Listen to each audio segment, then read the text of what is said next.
Welcome back, boxing fans, to another great show with the Trump of the YTBC, Sean Newton Boxing. So, we're going to be talking about the upcoming fights this weekend and some breaking news that I became aware of during the day. So, we'll talk about that, get your impressions and opinions on it, and we'll talk about the fight cards this weekend. Obviously, there's no huge, big, giant fight cards, but there's some interesting fights, and obviously, we're a boxing channel. We talk boxing. We're going to talk about those cards, talk about which fights on those I'm interested in, and a little bit more. So stay tuned to that after this short break.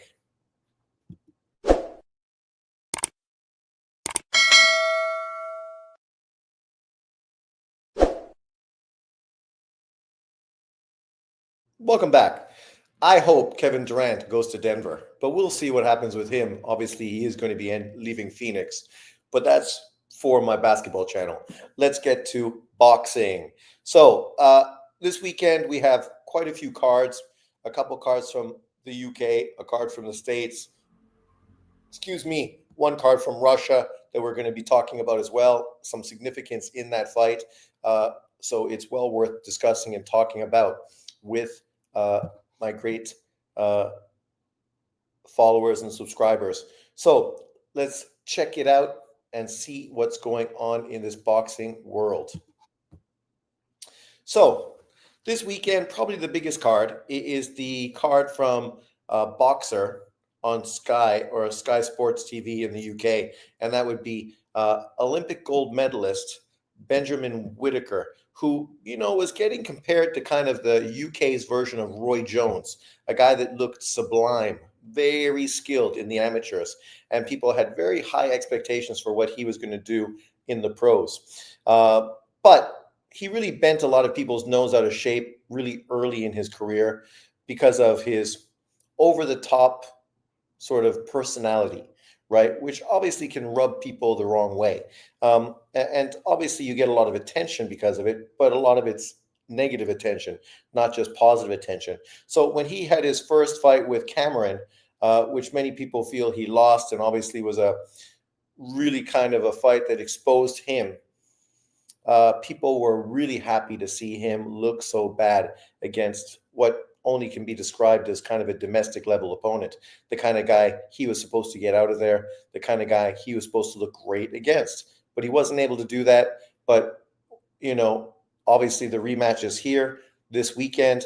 So it'll be interesting to see what adjustments Benjamin Whittaker can make, if he can go out there and get a significant victory against Cameron and sort of get back on the rails, so to speak.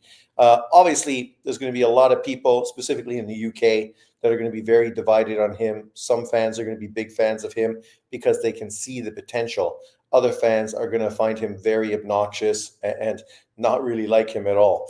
But that's boxing, right? I mean, sometimes being a hated fighter is almost as good as being a loved fighter. Thank you very much, Garden Snake Mentality.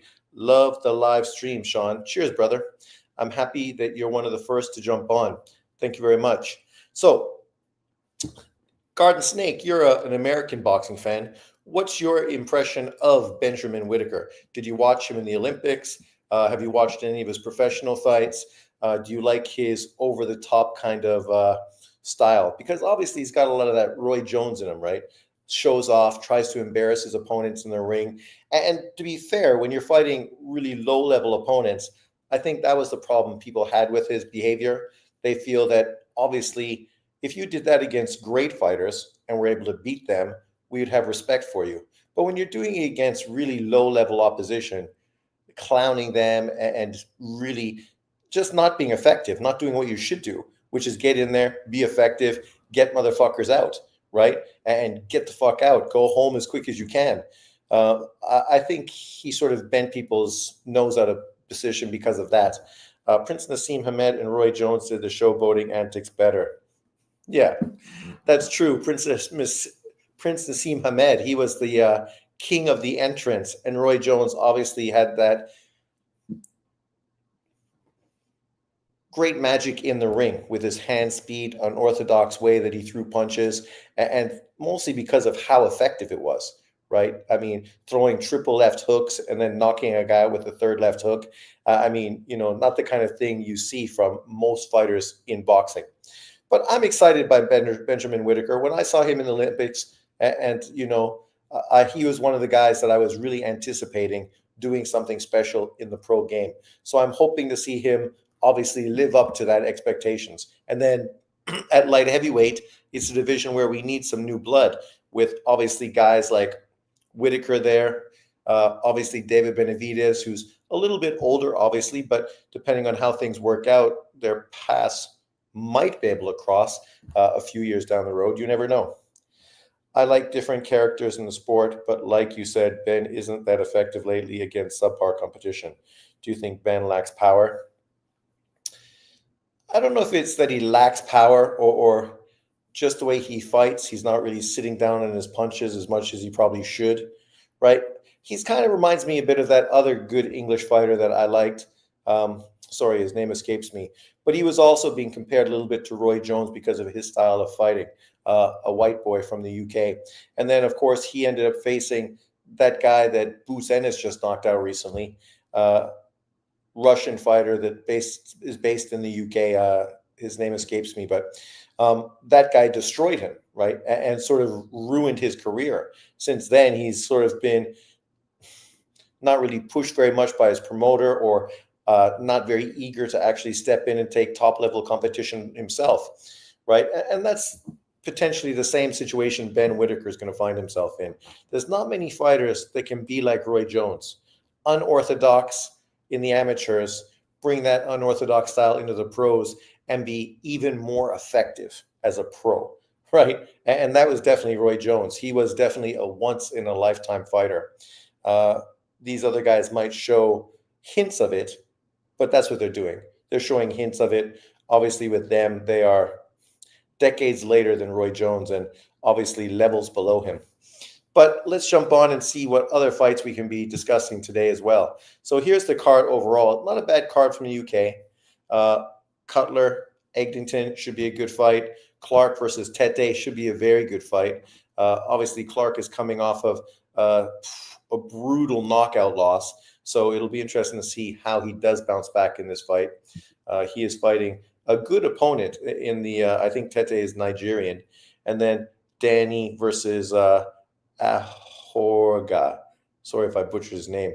Overall, I mean, a pretty solid boxer card. I mean, obviously Boxer is primarily dedicated to British boxing fans, not really American boxing fans. But if you're a boxing fan, you watch the Olympics, you know Benjamin Whittaker.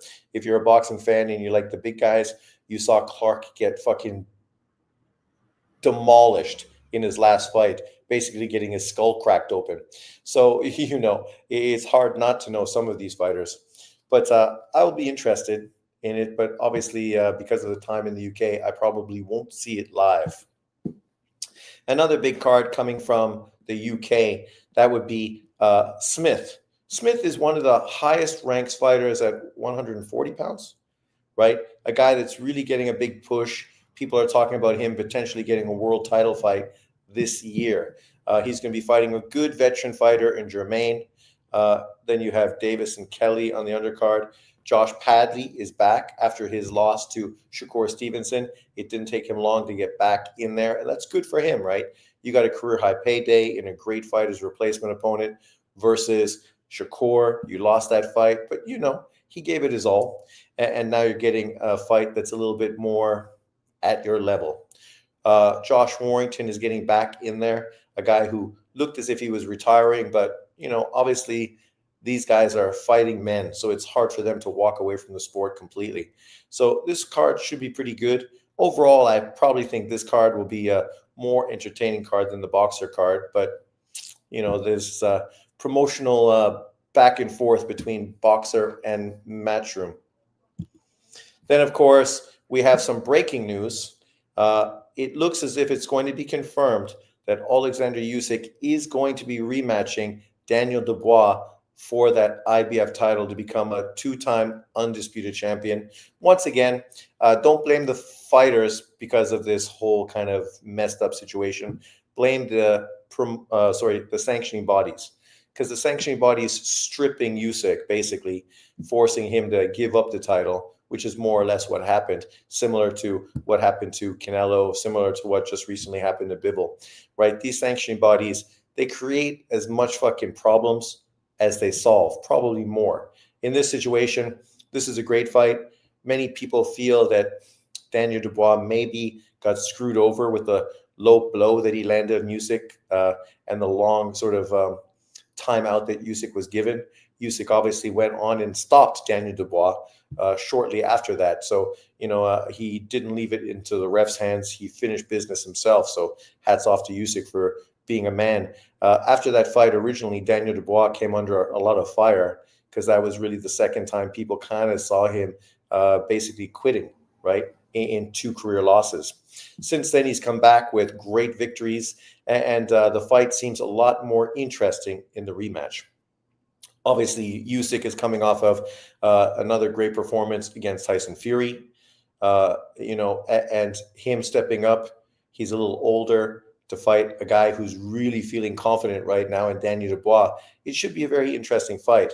I would have preferred probably the Parker fight, but it would have been obviously better if Parker and Dubois could have fought, and then he could have fought the winner. But because Daniel Dubois pulled out of that fight, unfortunately, we didn't get things to unfold the way we would have preferred. But overall, I'm pretty excited. I want to see the fight. Obviously, I think Usyk is going to win the fight, but we know what Daniel Dubois is going to do. He's going to try to get to that body because he feels that that is a real weak spot, right? And we'll see if that's true or not. Did Whittaker push them out of the ring from frustration? He knew he was losing. I'm not sure if it was that or what's happened, right? We saw B-Hop pull sort of similar situations before, diving out of the ring on multiple occasions in fights that weren't really going his way. So it might have been something similar to that. What's this fraud Sean capping about? Padley making bank, getting double checks, boxing, and electrician work. Well, right now, right? These 2 fights back to back, obviously them throwing him a bone because he was there to help support that card, right? That's why I said with David Benavidez, it benefits you more to work with Turki Al-Sheikh as opposed to pissing on his fucking shoes as you walk out the door after they treat you very well, fly you first class, put you in a fucking great hotel, give you front row tickets, all to do what? Help build up a fight between you and the winner of Bivol and Beterbiev to give you exactly what you wanted. Career high payday with undisputed on the line.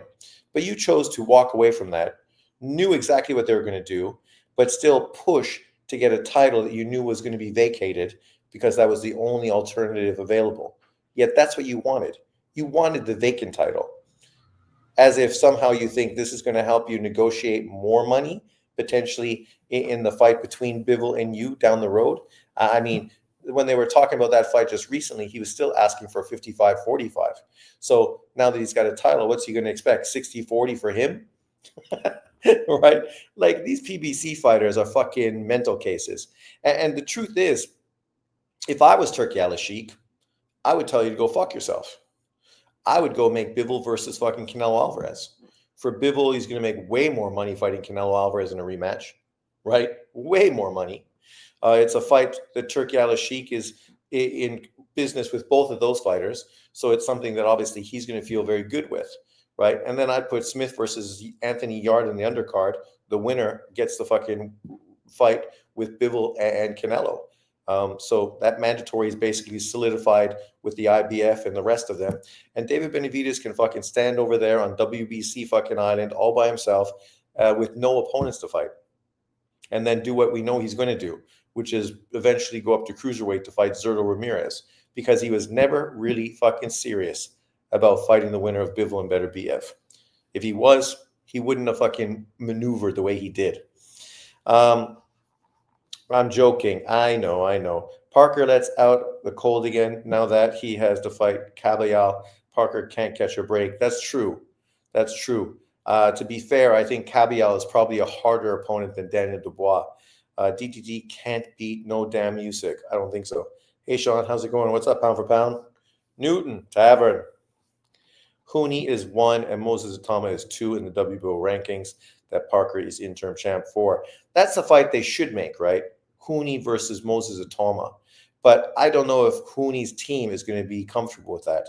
They would probably prefer that he gets a potential world title fight with Parker once Usyk retires. Probably he's going to fight Daniel Dubois, and then afterwards maybe he'll fight Parker, and at that point he'll probably retire, which means Hooney could probably fight for the vacated title. Moses maybe against Moses Atama. Feel Lakers versus Celtics NBA Finals. That would be fantastic for fucking basketball if that's the way it unfolds. Truthfully, LeBron, Luka versus the Celtics. Bring it on. I'm not really a fan of the Lakers or the Celtics, but I'm a Luka fan, so I'd be happy with that. Usyk Dubois, July 12th. The Tavern, I can't wait. Very feel. Benavides fears Bivol Beterbiev. Exactly. Yeah, I mean, it's not that I think they fear him, but they just choose to do what the PBC does.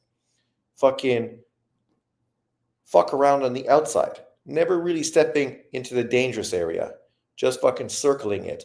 Taking mediocre fights, acting as if they really want the dangerous fights so they can clout chase off of those fighters, all to get more attention, yet never actually stepping into that circle, always fighting mediocre fighters on the outside to do pay-per-view fucking fights that nobody's asking for. I mean, that is the PBC's fucking formula. Sean Trump, good morning. Good morning, Technique. Cooper Flag. I kind of hope Cooper Flag goes to Philadelphia 76ers. I like Embiid, but he's basically never going to fucking amount to anything. But with their great point guard and then Cooper Flag in there, they would have the good pieces to build up a solid team. Lakers versus Cavs or Celtics can save the NBA. Well, not the Cavs, but obviously the Celtics can. Yeah, Technique, laugh out loud. Technique, what's up? But yeah, I'm excited that this fight is announced. Obviously, we kind of knew when Daniel Dubois pulled out of that Parker fight that this is exactly what's going to happen. So it's not really a surprise. Cooper has unfinished business at the Alamo Dome. Not every single player that becomes a great NBA player won in college. Actually, the majority of them never did. So it is what it is. To be a first-year player getting them into the Final Four, that's pretty fucking exceptional.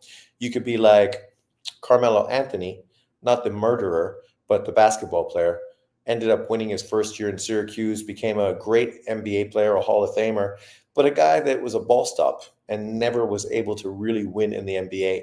And unfortunately for him, that fucking what's-his-face, the big Croatian guy was taken ahead of him. Because if he would have went to Detroit, imagine how that would have turned out for his career. His whole career would have been different. He would have ended up winning world titles. It would have made him much more thought positively of, right? But, 18-year-old number 1 NBA pick from Maine. Laugh out loud. I thought Joe Parker was going to upset Dubois. Me too. I felt that Parker had the experience and the toughness and also the versatility to beat Daniel Dubois, who's kind of a one-dimensional fighter. A tough fighter, obviously a hard puncher, but a little one-dimensional. And I kind of think that, truthfully, in the back of Daniel Dubois' mind, you can really fucking mentally, fragilely break that kid. Hope Rolly knocks out Ryan. A lot of people feel that way. We were talking about yesterday on yesterday's live that it would be funny as hell to see all 3 of the favorites on that card lose. Ramirez beating Haney, Rolly beating Ryan, and fucking Barboza beating Tio. It would be hysterical.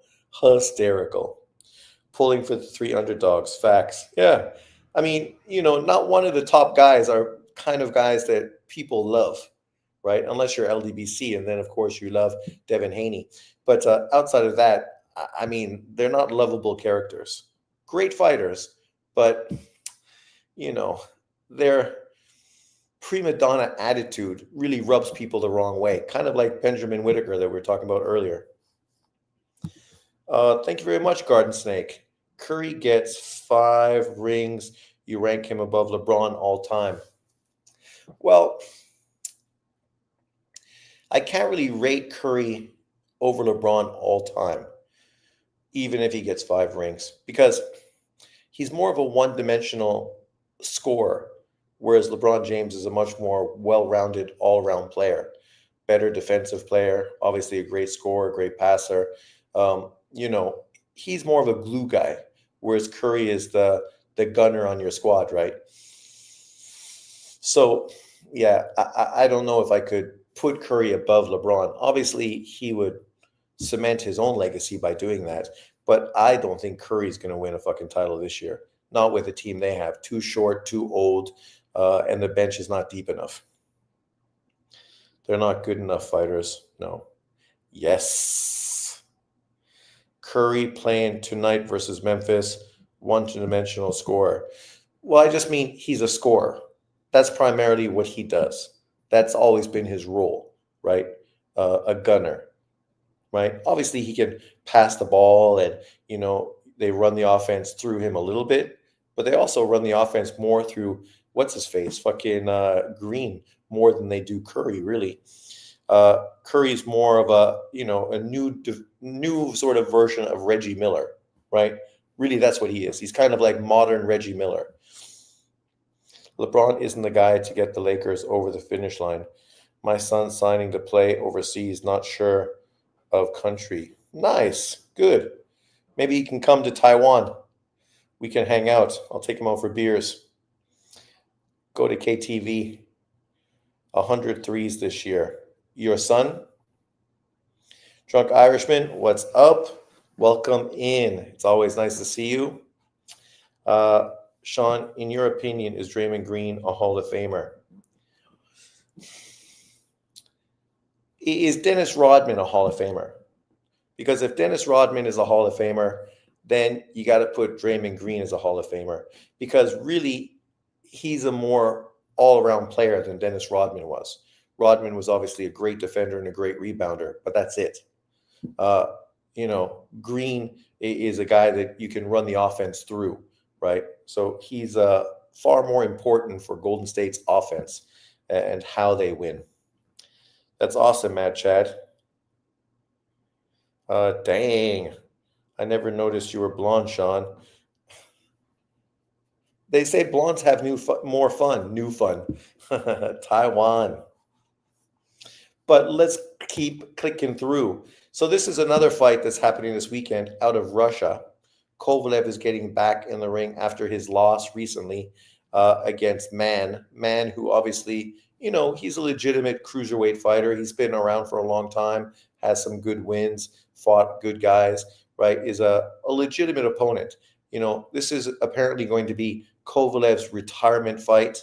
After this, he's going to hang up the gloves and sort of, relax into his retirement. Hopefully that doesn't mean drink himself to death, but he is Russian. So people would not be shocked or surprised if that's the way it unfolds. But he's taking on a good opponent. Like, this guy is no bum. If he beats him, it's going to be a good way to finish his career, a solid victory for him. It's a little disappointing he didn't win the last fight against the guy he was in with, because if he would have won that fight, chances are this fight would have probably been for a world title, right? Giving him a chance to become a two-weight world champion, which historically would have been pretty significant. Obviously, Kovalev had a great career at light heavyweight, but if he would have went on to still become a cruiserweight, especially at this point of his career, that would have been an excellent sort of cherry on top of his career. Kovalev retirement fight. That's what they're saying. Make boxing great again. Exactly. Stanionis is a bitch. The way he went out was disappointing. His performance, he was boots as well. Yeah, I was disappointed. I could not expect that he would go out like that. That's why I thought when I did my breakdown that the fight would go the distance. But Stanionis showed that he's got some bitch in him, and his corner as well. He was hitting boots as well. Stanionis can beat the Barrios of the world at welterweight. Maybe not after seeing that performance. Since Kovalev's retiring, is he a future Hall of Famer? I say yes. Well, 3 belt holding champion, obviously at 175 pounds. He should have got the victory, obviously, against Andre Ward, but was brutally robbed on the cards by 3 American judges in Vegas, which happens to every top level European that fights in America for big fights. Golovkin, Lomachenko, Kovalev, historical fights, all three of them got robbed against. Um, but obviously has a good resume prior to that as well. If you could think that Beterbiev is going to be a Hall of Famer, you kind of think that Kovalev similarly would be as well. And to be fair, I think Kovalev was a better boxer in his heyday. It's unfortunate that he was not nearly as committed and professional as fucking Beterbiev was. And it's a shame the Beterbiev Kovalev fight didn't happen. Obviously, at that point, Beterbiev was part of the PBC and they ducked that fight. So that's disappointing as well. You think the Pacers could make the finals? I think the Pacers can. The Pacers have a great team. Last year, I thought they were going to win. Obviously, they just weren't clutch at the end. But now another year, right? Obviously, the players are more experienced. They have a very good team, versatile, a deep bench. So, and the good thing is the Canadian guy is going to be healthy, I think, this year, right? And he's a big scorer for them as well. What's his name? Starts with an M. They didn't have him last year. So obviously they're going to be deeper and a little more explosive this year, thanks to having him on the floor. And that might be the difference for beating a team like Boston or Cleveland. But I think those are the three teams. Obviously, Milwaukee could be a force, but they just seem so inconsistent recently. But I guess you could say Milwaukee, Cleveland, even New York isn't bad, but New York's kind of disappointed really this year. Obviously, after the big trade last year, I thought New York was going to be better this year, but their guards and the one guy they picked up that we thought was going to really be an integral sort of part of the squad hasn't really lived up to that as well. So it's strange the way things go. Yeah, Benedict Mathurin, the Canadian brother. Mad Hops, a gunslinger. That Ward fight was a disgusting robbery, and I'm a Ward fan. Yeah, I mean, come on, man. Like, I don't know how people could think Ward won. Like, just be fucking honest. Like, Ward came back. He beat him in the rematch, right? And the only thing is, if Kovalev would have won the first fight, would there have been a rematch? Maybe there wouldn't have, because the pay-per-view numbers were garbage and didn't justify a rematch. But because of the controversy around it, that's why we ended up getting a rematch. So maybe, for Kovalev, if he would have got the victory, Andre Ward would have got screwed over, right? And not got a rematch, or he would have had to earn a rematch. Giannis has been dominating down the stretch, but they are missing one piece. Well, that's the thing. Giannis is good. But then the problem with him, he's kind of like Hack-a-Shaq. His free throw shooting is shit. So late in games, you just foul him and send him to the line. He hasn't consistently shown that he can hit free throws to win games, right? So you obviously got to lean towards Boston. They've got the experience. They got the same team. Those glue pieces seem to be playing better now, more confident, fitting into the role better.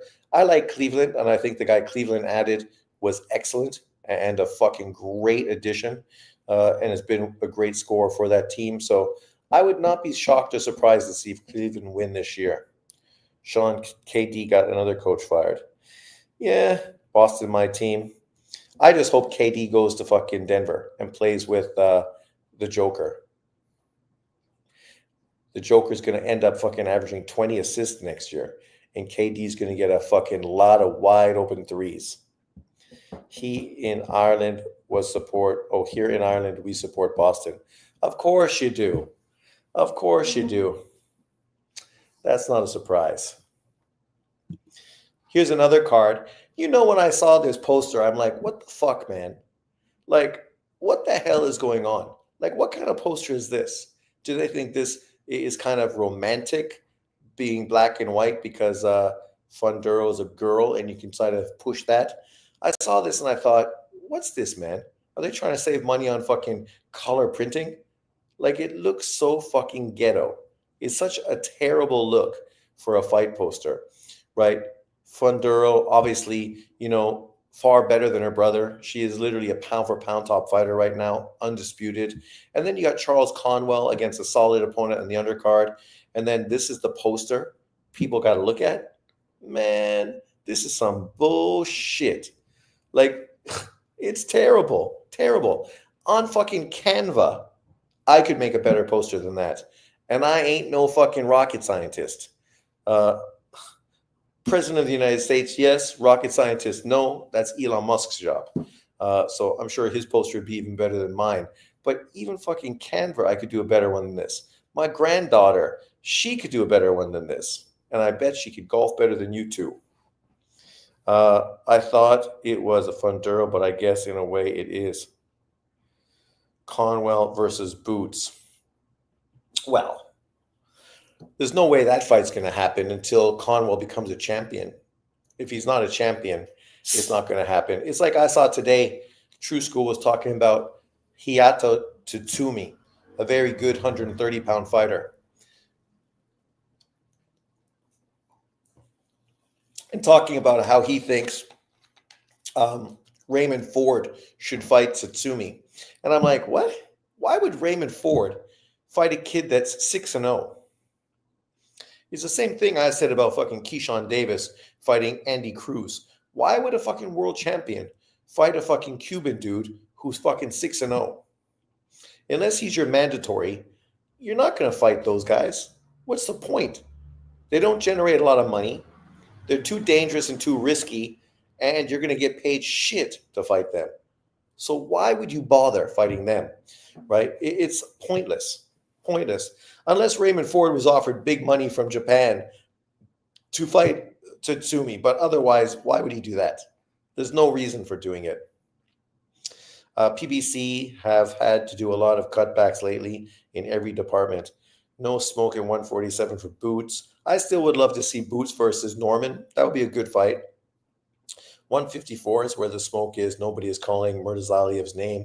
Conwell is a step down for Boots. Well, Conwell wants Murtazaliev, but Murtazaliev said, again, who are you? Why do I want to fight you?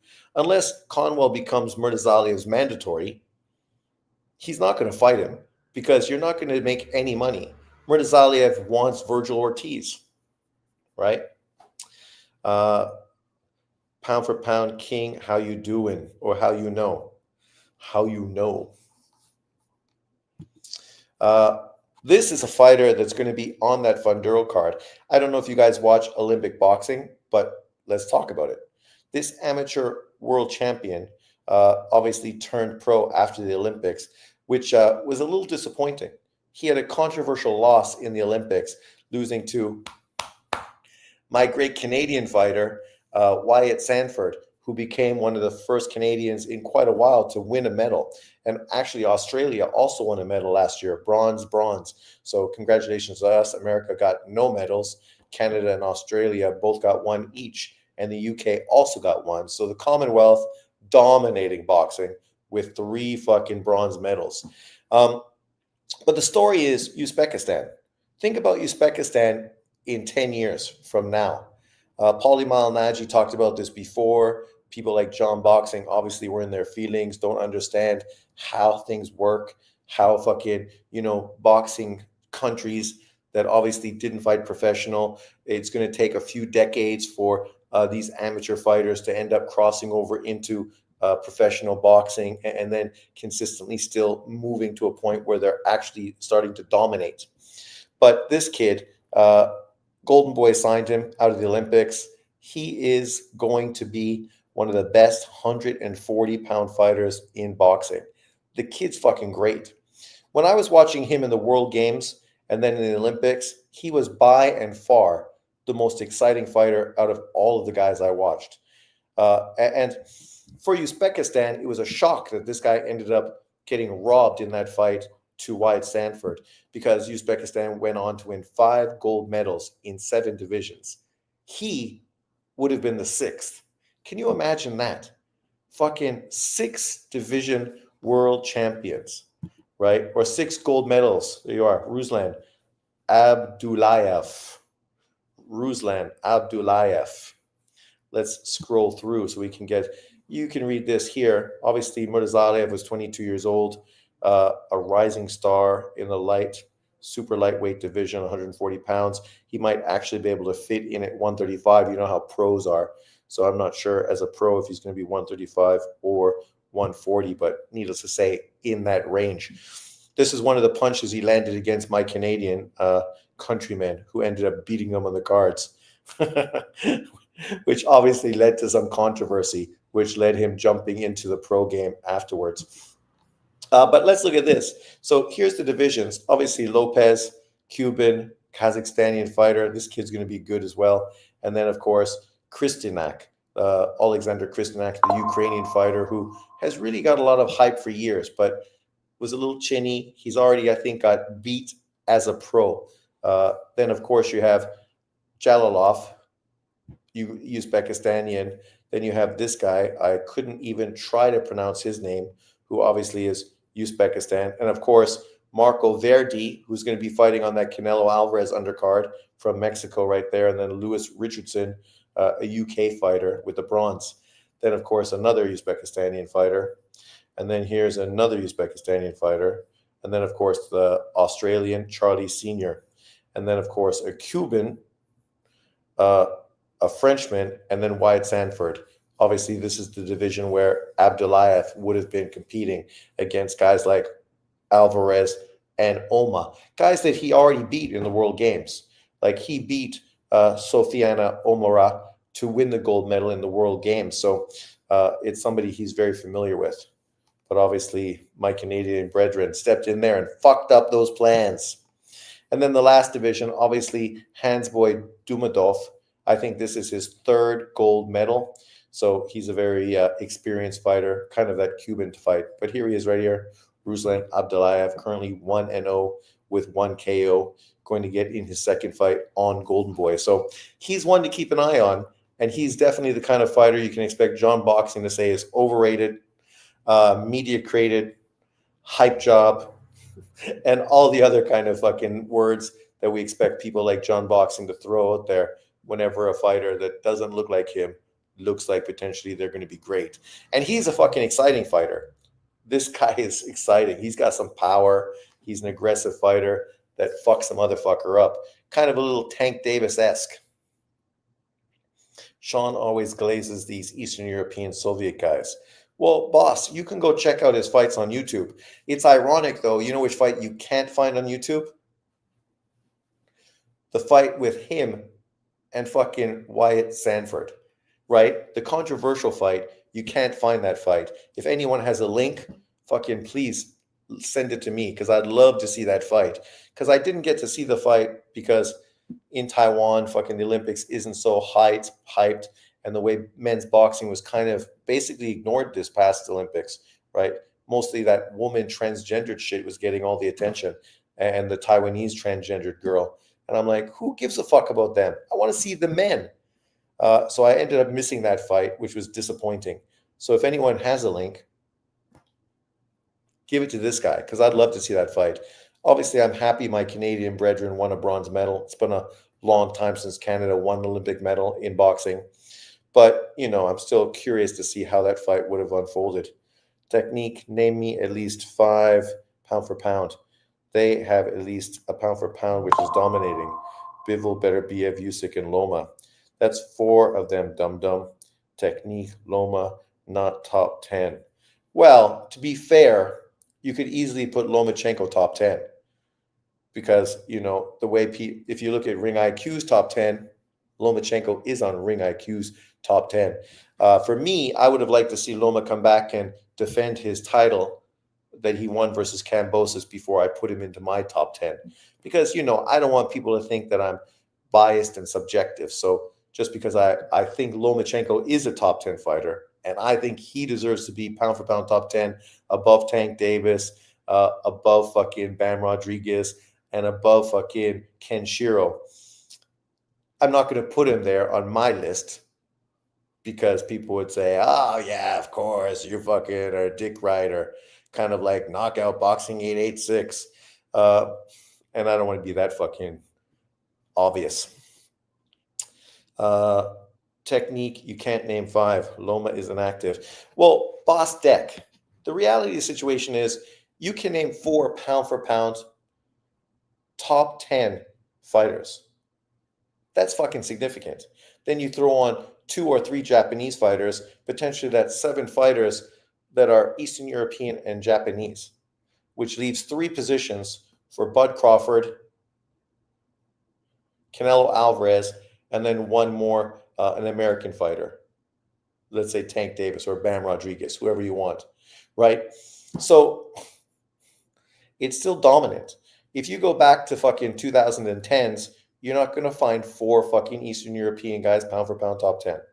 If you go back to the 90s, you're fucking lucky if you find 1 fucking Eastern European. Oh, sorry. The only guy you would find is Tim Tszю's dad, right? Who's Russian, Australian, but Russian, obviously. So he would be the only one you'd find. And maybe there'd be one more. What's his name? Curry Abdurev. Drunk Irishman, you know what I mean? He was like a 126 pound, 130 pound fighter, 118 pound fighter, Yuri something. So him, so not many Eastern Europeans back in the day. So they're obviously growing, doing more. Obviously, Russian boxing, like Cuban boxing, these guys were not allowed to go professional boxing until after the Berlin Wall came down, right? I can't even remember what year the Berlin Wall came down, but obviously it's been, not that long now, less than fucking 50 years. Give a motherfucker a chance. Katie Taylor is a cheating bum. Serrano better have a legit referee who's willing to take points after leading with the head and headbutts. Fucking angry Mexican. No one's talking about fucking Katie Taylor or Amanda Serrano. So your fucking blurb comes out of nowhere. Technique, he inactive and he has no fight lined up.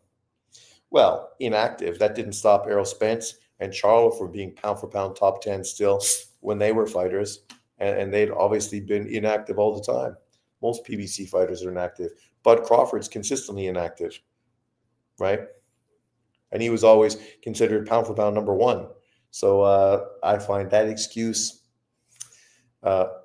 unreasonable. But let's move through it. I was driving before where I come from, 2 + 2 = 4. They're going from doing 20 to 20, 15 to 20 shows to doing 5 last year. 1 was paid with no limit. Lots of these fighters have started leaving a heap of PBC. Fighters can't even get a fight date now. Well, it's clear the PBC isn't quite what they were a few years ago. Maybe they'll bounce back. We don't know. Because one of the problems was we don't know what's the situation with their Prime videos. Are they getting paid money from Prime? If they're getting Prime money and they have dates, then potentially they can put on shows. But if they're not getting money and the only thing they can do is really put on pay-per-views, they're destined to fail.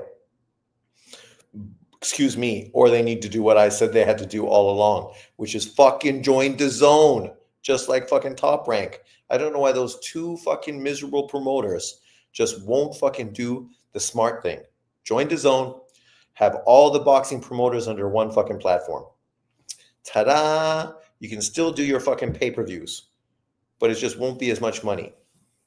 And the likelihood of your fighters fighting better opposition and getting beat PBC is probably what's keeping you from doing that. But let's keep moving through. Pound for Pound King, that's your assumption. So here's some good news. My man just signed a contract with Turki Al Sheikh and Ring Magazine. So that's fucking great. With the big money man behind him, a world title fight is soon to fall into his lap, whether it's a potential fight with Stephen Fulton or Fulton's title if Fulton chooses to move up to 130 pounds, or maybe even possibly a fight with Ball, because we know obviously Ball is with Warren, and obviously Top Rank and Warren and Bob Arum work together. So that fight would obviously be a very big possibility as well, especially with Turki Al Sheikh working with Ball as well. So it's good news. Good news for the young man. I think this kid is one of the most intelligent young fighters in boxing. We'll have to see if he goes on to become one of the best fighters in boxing. because he is 27 years old, so he's got to like shit or get off the pot, as they say. Um, nah, all just doesn't want to make big fights anymore. Al, pound for pound king, what's the budget? Well, Boss Deck, the problem is there is no budget because from what we heard, Prime Video isn't giving them any money for a budget. So everything they're creating is coming out of their own pocket, which is not really the way promoters want to operate. Right? When you had Canelo Alvarez, you could generate profit from him and then use that profit to make other fights, like David Benavidez fights that obviously didn't make any profit.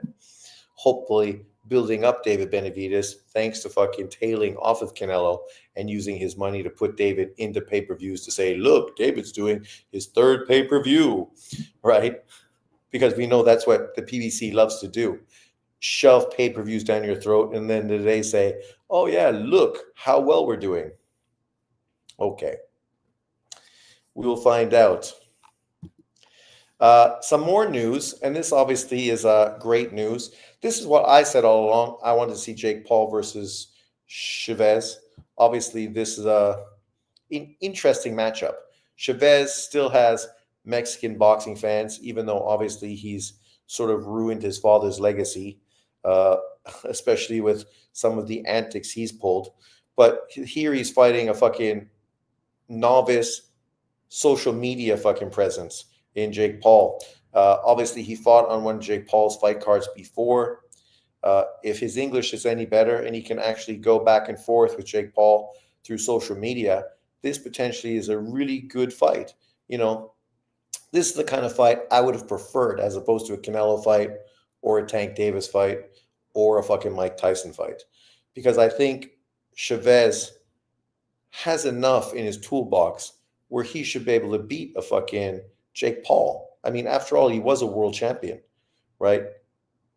Obviously, he fought, boxed fucking for years, so has way more experience. And you would think, truthfully, that he's obviously the more skilled fighter as well, right? So I think it's a great matchup, but, Mexican fans will fucking hate it if this dude gets his ass beat up by Jake Paul. That's one thing for sure. So explain, why did you only do 4 shows last year? Last year, it's getting less and less. I think he beats the shit out of Jake. Jake thinks he's an easy touch. Paul would beat Chavez Jr. now. I think so. I think Paul would beat him because I think Julio Cesar Chavez just, busy fucking smoking weed, sitting by the pool, fucking living like a rich kid. Chavez Jr. was always a fraud. He was, but remember at one point, he was the most popular Mexican fighter, more so than Canelo Alvarez. Canelo Alvarez kind of lived under his shadow, which is, of course, why Canelo fought him, because he wanted to fucking show people, come on, man, don't fucking compare me to this fucking guy, because this guy is not on my level. And obviously, eventually, that's exactly what happened. Anderson Silva beat Chavez. I didn't see that fight. How did that unfold? Anderson Silva historically was a great fighter, better than Jake Paul. So that's not the worst thing you can say about a guy. Paul makes so much money to fight low-tier comp. He does. Sean, you don't know boxing if you think Paul wins. Boss Deck. It's not that we think Paul is better than fucking Julio Cesar Chavez Jr. It's that we don't trust Julio Cesar Jr.'s fucking mentality, right? And if you're coming in mentally not where you should be, Jake Paul's going to beat you, because Jake Paul's going to come in prepared and mentally focused. In his prime, he was tough, strong enough to beat Paul, but now he's a punching bag. He's a lucky kid, no doubt. Eddie said he would do the fight with AJ versus Jake if he really wants it. Really? Oh, no. Don't fight AJ. AJ will knock your ass out. Fucking AJ will knock fucking your ass out. And people would love it. People would love to watch AJ knock out Jake Paul. And for AJ to get paid like fucking $50 million to knock out Jake Paul in like fucking 3 rounds. Julio Cesar Chavez was a cherry pick for Canelo. Silva really beat Julio. Silver beat him. Julio's trash. I got Paul. AJ versus Jake Paul would do insane numbers. It would. That shit would be fucking huge. Not only would it do big numbers in the UK, but it would do big numbers in the States as well, right? Similar numbers, I think, to fucking Mike Tyson, just because people would love to watch Jake Paul get beat up, right? And Jake Paul, if you're willing to get beat up for $50 million and an opportunity to continue to build up your promotional company, MVP, so that you know he's going to be a promoter, right? That's what Jake Paul's final goal is. He's going to make big money as a promoter of boxing, and all of this is just leg work to build up that profile. And getting an AJ fight definitely fucking helps you bankroll that shit. They are pay pigs. Jake Paul would get paid stupid money to get KO'd by AJ. Stupid money. AJ going to destroy Jake Paul badly. Oh yeah, like the fight won't go 3 rounds. Jake Paul's going to end up fucking kind of like what's his face, the UFC guy, fucking knocked the fuck out after catching a right hand. And this is an AJ that I definitely think is not what he once was, but that don't matter. That don't matter. He don't need to be prime AJ to fucking knock out Jake Paul. AJ's mother could give Paul issues. I don't know. I've never seen AJ's mom, but at the looks of AJ, it's probably true. Jake Paul is making women's boxing great for the first time. That's true. Hats off to Jake Paul, man. He's really helping boxing, specifically women's boxing. Jake going to lose badly messing with AJ. But his promotional company is going to win, and his bank account's going to fucking win large. Have you seen the footage of Julio taking a snort of something on the stool? I didn't. But I would not be surprised at all. That kid got more money than sense. And living in Mexico, you know, the fucking white powder was fucking free flowing. Pound for pound, nah, I didn't see that. It was probably cocaine. Definitely cocaine. Cocaine is a hell of a drug. But let's move through. I mean, I would be happy to see this fight. And then after that, he can fight fucking AJ. And if he beats AJ, he can fight Canelo. Pound for pound, Chavez just doing a little snack. Look it up. Looks like the corner guy has coke on his wrist. Weird. What fight was that?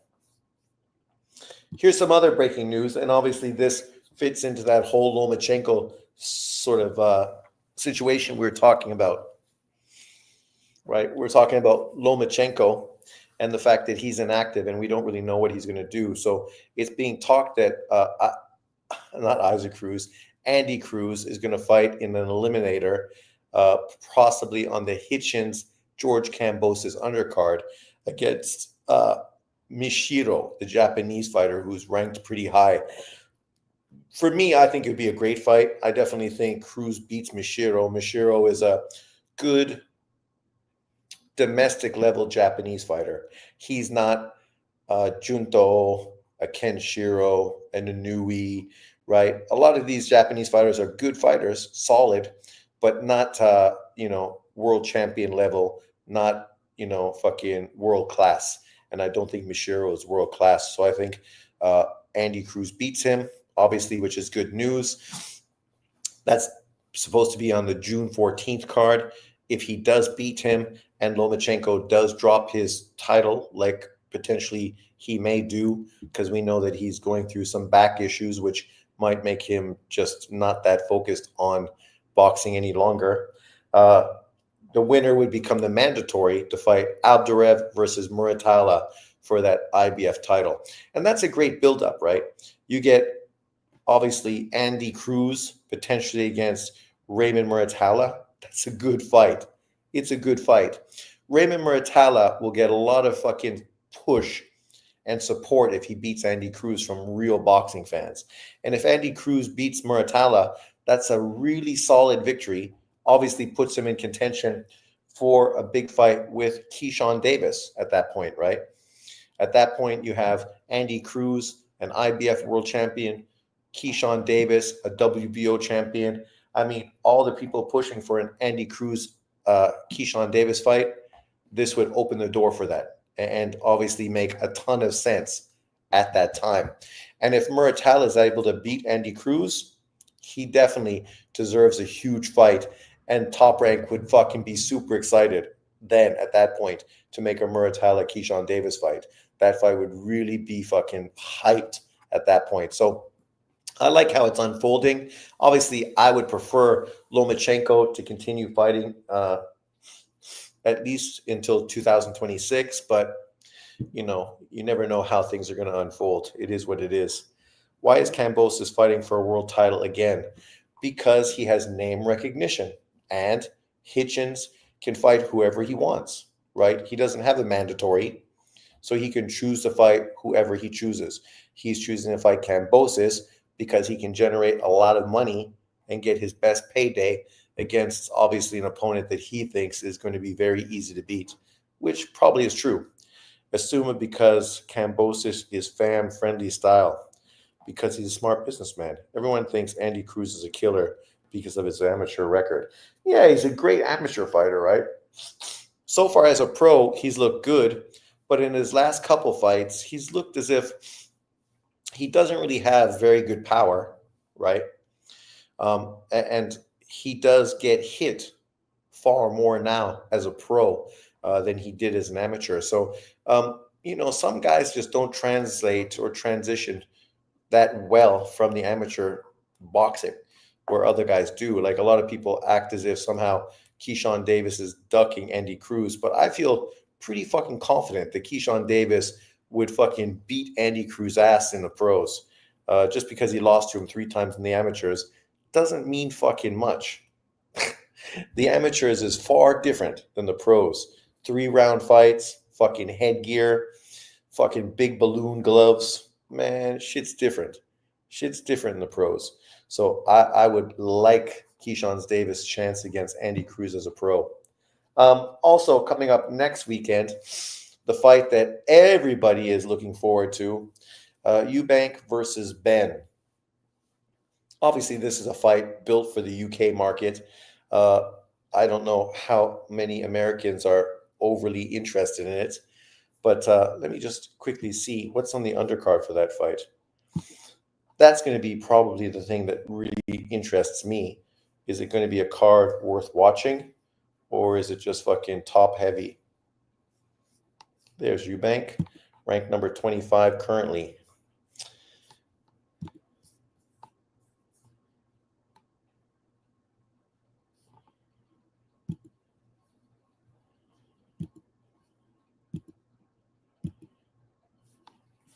There he is. Keyshawn would dust Andy Cruz. Book it. Andy Cruz, a killer because of his amateur resume. So 5'11", 72.5-inch reach, 35 years old. I think Eubank is going to fucking demolish Ben. Obviously, he's has a much better resume, been in way better opposition throughout his career. Korborov, fucking Groves, Yitrim. Nobody was hating him when he did that.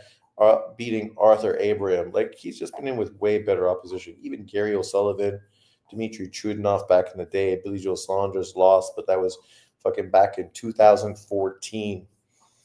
Ben, 23-0. Obviously, he's young. 5'8". Obviously, I don't think his reach is very long, so I think he's going to be giving up at least 2 inches in reach to Ben. 14 knockouts. He doesn't have as much power after he got off the juice. And we look at his best win. Who is it? Everyone is mediocre. Algieri, Van Heerden, fucking Adrian Granados, Formella, Vargas. They're all those opponents that are beatable. Guys that you should beat. Guys that you're put in there to beat, right? He hasn't fought anybody. So I think Eubank is going to fucking kick his ass. Kick his ass just because he's a better boxer. He's got better skills. And I think he's just going to fucking beat Ben down. Maybe Ben is too small. He's for sure too small. I'm not sure who to pick in this Ben Eubank fight. Both have advantages in certain areas.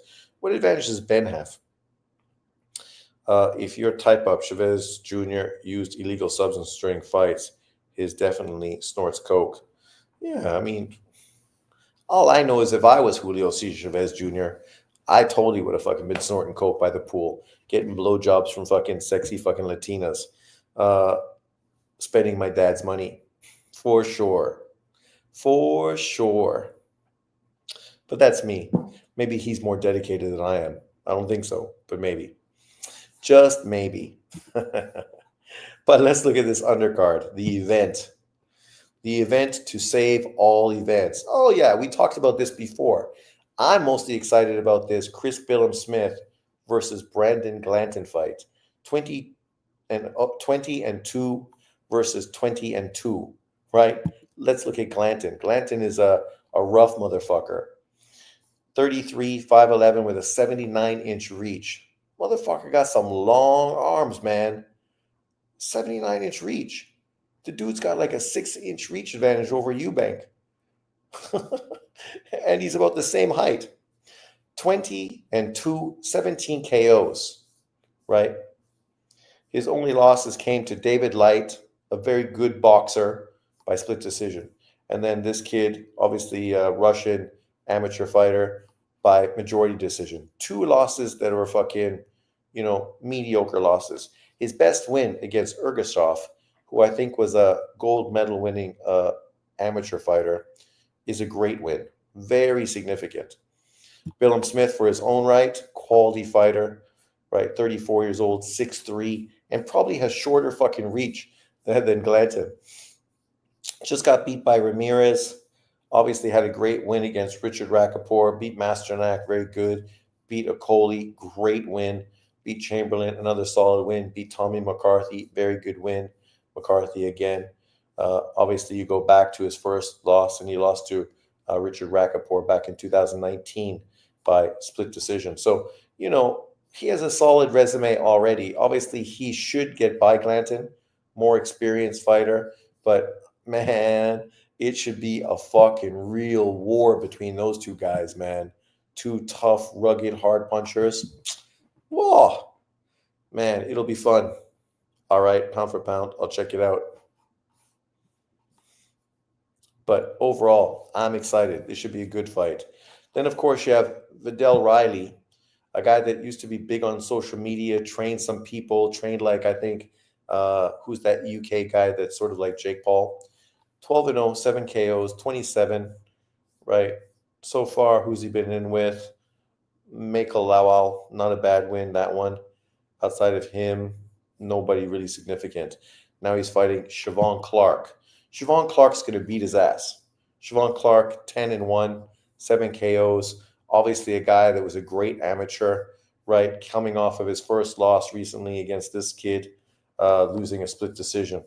But prior to that, he was in with some good people, right? Far better opposition than Vidal Riley's been in with.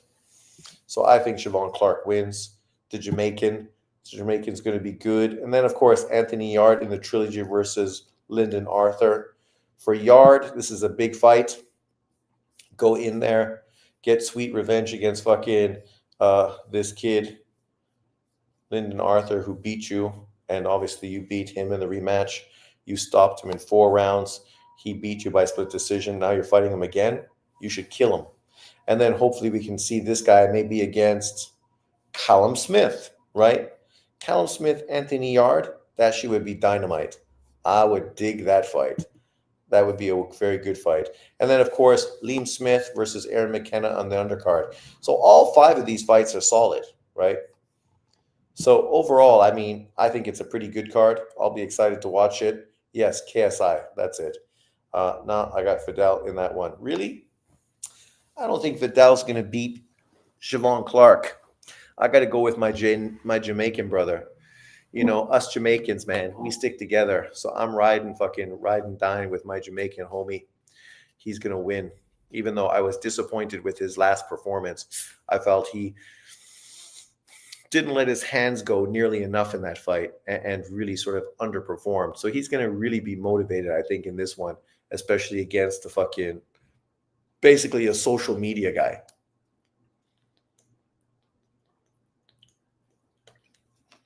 But it'll be fun. Overall, not a bad card. Solid. I'm excited by it. What else do we have on this card? Oh, that's it. Okay. That was the last thing of note. So there you are. There we're at. Overall, it's going to be a good weekend of boxing. Some solid fights to pay attention to.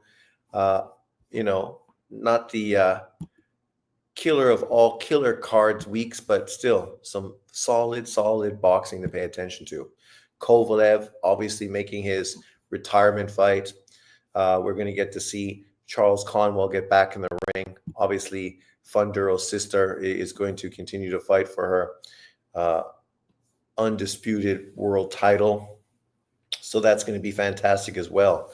Who else is fighting?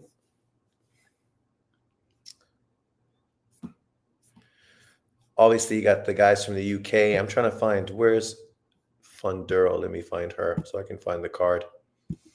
There she is. Gabrielle Funduro, 15-0, 7 KOs, 23-5-9. She's fighting some girl who's 19-0-1. So it should be a good fight. Here's the undercard. Overall, not bad. Here's my man, Ruslan. Look at Ruslan. 1-0. He's fighting a guy that's 13-4-2. They're not putting him in with no bum. Filipino kid, 11 KOs, never been knocked out. The silent beast. Lost to Elvis Rodriguez back in 2024 by unanimous decision. So that's a solid fight. Think about that. The same guy Elvis Rodriguez beat last year, my man Ruslan Abdurov, is going to be fighting in his second professional fight. Unfortunately, it's only a 6-rounder. I would prefer it was an 8-rounder. In 6 rounds, it might not be enough time for him to get him out of there. And interesting enough, look who's on the undercard. Gvozdyk, 20-2, 16 knockouts, right? People were hyping up Gvozdyk, really praising him for being a great opponent for David Benavidez.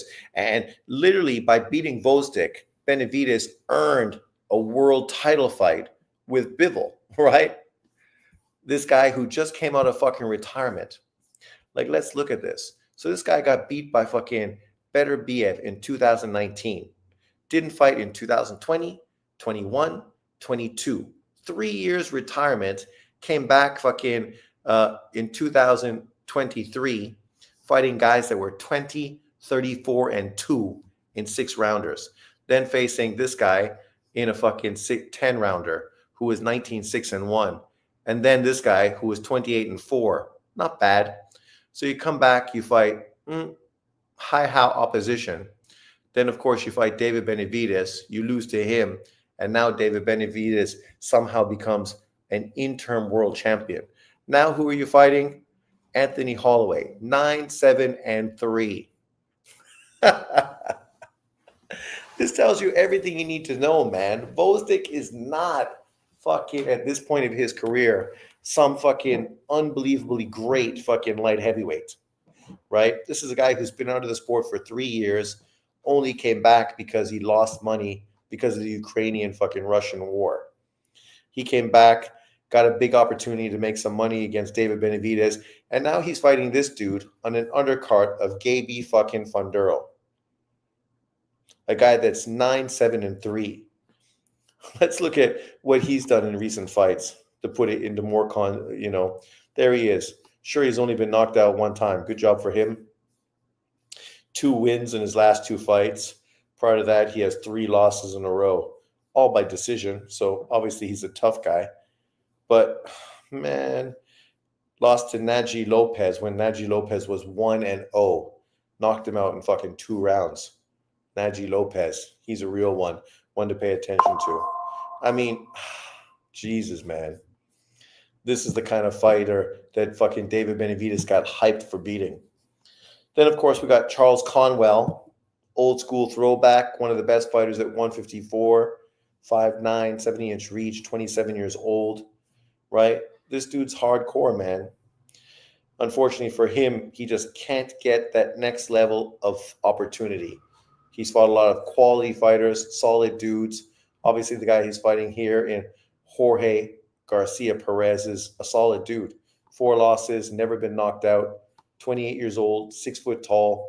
So he's taller, he's longer, better knockout percentage, right? Coming off of wins. And his wins against this guy, remember this guy, he was literally Errol Spence's mandatory for the IBF for his title, right? Back before he lost to fucking Cody Crowley, who then became mandatory afterwards. Man, his career really fell off the boat after the Crowley fight. Lost to this guy, got 2 victories against mediocre opposition, and then 2 more losses. But not bad. A solid opponent for fucking Conwell. It should be a very good fight. Solid, right? No bum-ass fucking opponent there. Obviously not the kind of guy that people are going to get super excited about, but on the undercard, quality. And then, of course, Gabby Funduro. This kid, remember him, this up-and-coming young cruiserweight, Christian Kalkruth, 14-1, 10 wins by knockout, 23 years old, sweet tea. He was getting really hyped up hard back in the day, right? Really hard. And then he lost to Demetrius Banks, the guy that was 10-1. Right? Continued to go on and fight nobodies. And now he's going to fight Felix Valero, 24-7. Felix Valero, I think, is going to beat the shit out of this kid. Felix Valero from fucking Dominican Republic is a solid guy, man. You know, him losing to Alexei Papin and Michael Szczesiak, those dudes are world level, like literally world level, right? So he's like literally getting beat by world level fighters, by Vlaskov as well. But this kid, who's he fucking beat? Nobody. He lost to a bum-ass opponent. So I expect Felix to beat his ass, and I don't know if he's going to knock him out, but definitely put another L on his fucking resume. Who that kid Canelo mentioned in a recent fight hype interview? Some young guy, a comer from Mexico. I can't remember his name. We mentioned him earlier. Here.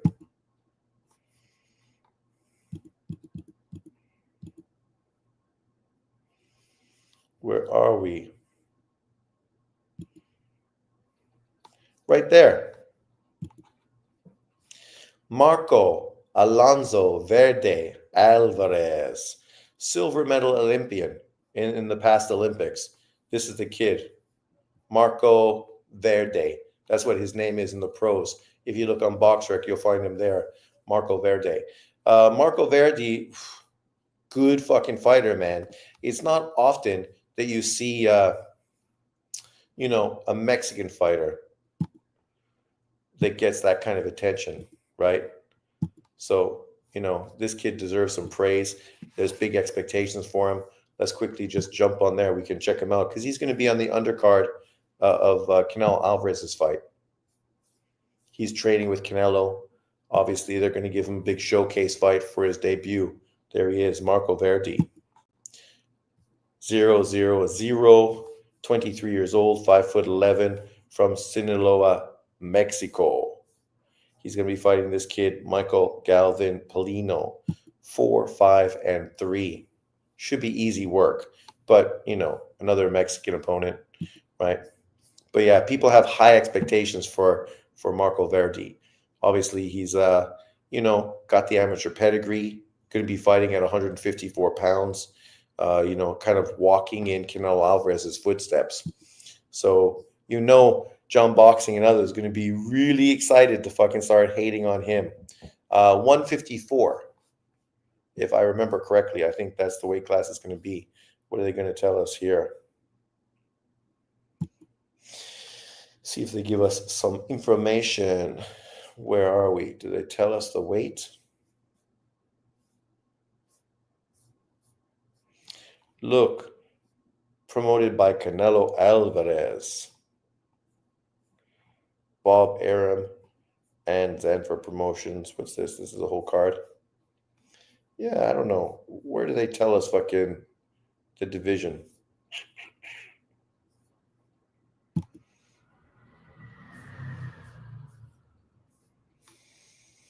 Yeah, it's weird, eh, that they just don't list that kind of thing. But I'm pretty sure he's going to be a 154-pound fighter, at least initially for sure. But yeah, it's good news. I'm always excited to see another great young up and coming fighter, right? Now we got Verdi, who obviously was a silver medal Olympian. You got Ruslan Abdurov, the Uzbekistanian fighter who obviously didn't win a medal, but was a highly rated fighter and was expected to win a medal in the Olympics as well. So we got some really good young fighters coming into this pro game from the amateurs right now. And we were talking just recently about the card from Cuba, right? And all three of those Cuban superstars won their fights in Cuba for the first time in years. Sean, do you recommend Vancouver a place to live? If I had money, I would totally live in Vancouver. I love Vancouver. It was fucking great, beautiful, very nice, especially if you like being outdoors, right? Ride a bike, play golf, go hiking. If you like skiing, sailing, you're close to fucking Vancouver Island, just a boat ride away. And Vancouver Island is great if you want to go kayaking and just like shitting around.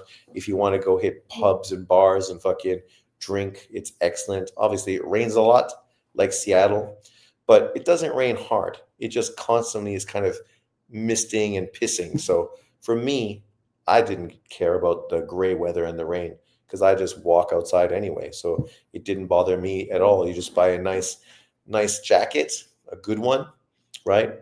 And there you are. So it's beautiful, great fucking city. If I had money, I would move there fucking tomorrow. Tomorrow. Yes, Steve Francis, that fucking snake in the grass, totally fucked over Vancouver by not wanting to sign with us. Him with Mike Bibby in our backcourt would have been shit. They wouldn't have won anything. Sharif Abdul Rahim at power forward, Big Country at center. Then we would have needed a real good stretch three, D and three fucking player. Because imagine how people would have taken advantage of our 2-6-3 fucking guards. Steve and Bibby neither could guard fucking anyone. But offensively, they would have been fucking exciting to watch. Steve Francis dunking on the motherfuckers, both good shooters. Bibby was a great player coming out of Arizona. It would have been fun. But we ended up have to fucking getting rid of him and getting second tier players because of that, and then lost the team. Fucking douchebag motherfucker. And then his career ended up shit. So fucking serves him right. Did Memphis have white chocolate or Vancouver? Yeah, not Vancouver. Still fun team, yeah. Canada's a nice country. Sean, yeah, Vancouver, move there. If I could afford to buy a boat, I would dock it fucking in downtown Vancouver because we got the piers right there, right near Gastown and the other part. And I would just live off my boat, go walking to Stanley Park all the time, fucking sit on my boat, fucking chilling with my dog. Eventually, take it out to the island, stay over in Victoria, put my boat over there, go have beers and dinner with friends, play some golf. And that's what I would do. That would be my lifestyle if I could afford to do it. Man, that would be the best. Bibby took Jay Will's job with the Kings. Yeah, they end up switching each other, right? Steve Francis, when he played fucking for Maryland, he was excited. I was a big fan. He was kind of the Derrick Rose before Derrick Rose, but Derrick Rose was way better. But unfortunately, neither panned out long term, right? Small guards, very explosive. Eventually, their bodies break down. So, it's too bad. But yeah, I would have loved Steve Francis because Toronto had fucking Vince Carter and Tracy McGrady. I don't know how they ended up losing McGrady. That's fucking the worst thing Toronto ever did. And us, obviously, we should have just fucking signed Steve Francis and said, fuck yeah, no, you're coming. Come on, man.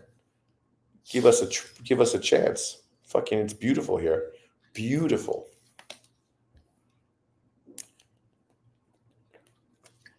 And the fans would love you. It's a safe place. You know, we got great strip clubs because whenever I would go to the strip club to watch boxing, I'd see all those dudes, man. Dr. Wang says, hello, Mr. Newton. Do you think Inui will fight MJ in September and Junto in 2026? Well, from what I hear, it's guaranteed that he's going to be fighting MJ in September in Japan. Obviously, he has to get by Cardenas in May, but when and if he gets by Cardenas, then he's going to fight MJ in Japan. And then I thought maybe he'd be fighting maybe Ball in Saudi Arabia at the end of the year, because obviously he could fight easily 3 times this year, right? Or would that be 4 times this year? Maybe it'd be 4 times. But his fight against the Korean kid, that shit didn't count because that was light work. And the Cardenas fight could also be light work. So, you know, you could easily have maybe 4 fights this year. But if not, I would love to see the Junto Nakatani fight in early 2026. I know Turkey was talking about doing that fight in Saudi Arabia, but there's no fucking chance that Inui versus Junto should be done in Saudi Arabia. That should be done in the Tokyo Dome in Japan, and I should fucking get a ticket to watch it because I do live close, even though I probably won't be able to get a ticket, unfortunately. Sean, is Jin Sasaki any good? I'm hearing him and Brian Norman Jr. is likely. Yeah, I think Japan is offering Norman a good deal to go to Japan to fight Jin Sasaki, to give Jin Sasaki a chance to become the first Japanese welterweight champion in boxing history. But to be fair, I don't think there's fucking a chance in hell Jin Sasaki beats Brian Norman. Not a fucking chance in hell. He's a hard puncher, but he relies way too much on his power. And because of that, he gets hit way too clean. And against Brian Norman or Boots, anybody that good with legitimate power, he's going to get fucking flatlined. I think Jin Sasaki is going to fucking be eating the canvas. Don't get me wrong, though. I'd love to be wrong. I'd love to see Jin Sasaki win the fight and have another Japanese fucking world champion, especially at the bigger weights, right? And then you have the fighter that Jin Sasaki beat, who's also ranked very high at 140 pounds. What's his name? He's in line for a potential Gary Russell fight, right? So potentially he could beat Gary Russell, and there could be a Japanese champion at 140 and a Japanese champion at 146, 147. And then, of course, a Nui at 122. And then, of course, 4 Japanese champions at 118, So, and then, of course, Ken Shiro at 112. So, yeah, I would love to see Japan boxing continue to fucking do great things. But you got to be realistic. I think Jin Sasaki is a good fighter, but I don't think he's Brian Norman's level. Is Junto ready for the step up to 122 for the monster? The fights I watched of him, he is the huge betting favorite. Yeah, but so is the monster. Stylistically, he's going to give the monster some problems. He's really long. He's really powerful. If the monster fucking comes in off balance or open, he could get flatlined easily by Junto. But the monster has faster feet, faster hands. He's going to be giving up a reach advantage. Junto is very good at just pawing and keeping you at distance, right? Waiting to catch you when you come in with a counter shot. So I think it's going to be a really interesting fight. It might be slow, not like a fucking, slobber knocker, a fight where both guys are finding it difficult to get in against each other to land big shots. But when they do get in, it's going to be fucking dynamite. I'm not sure about Nick Ball. I think Fulton can give him a boxing lesson. Yeah, but people thought Raymond Ford could do that too. But he didn't. Loma defend or vacate. I hope Lomachenko defends. I would like to see him fight the winner of Abduref or Muratila. Maybe you get to see him fight fucking Andy Cruz if Andy Cruz gets by the opponent, the Japanese kid he's supposed to face. But at the same time, if he's, I would also love to see him step up and take that Tank Davis fight that he was chasing before. That would be the number one fight, obviously, to make.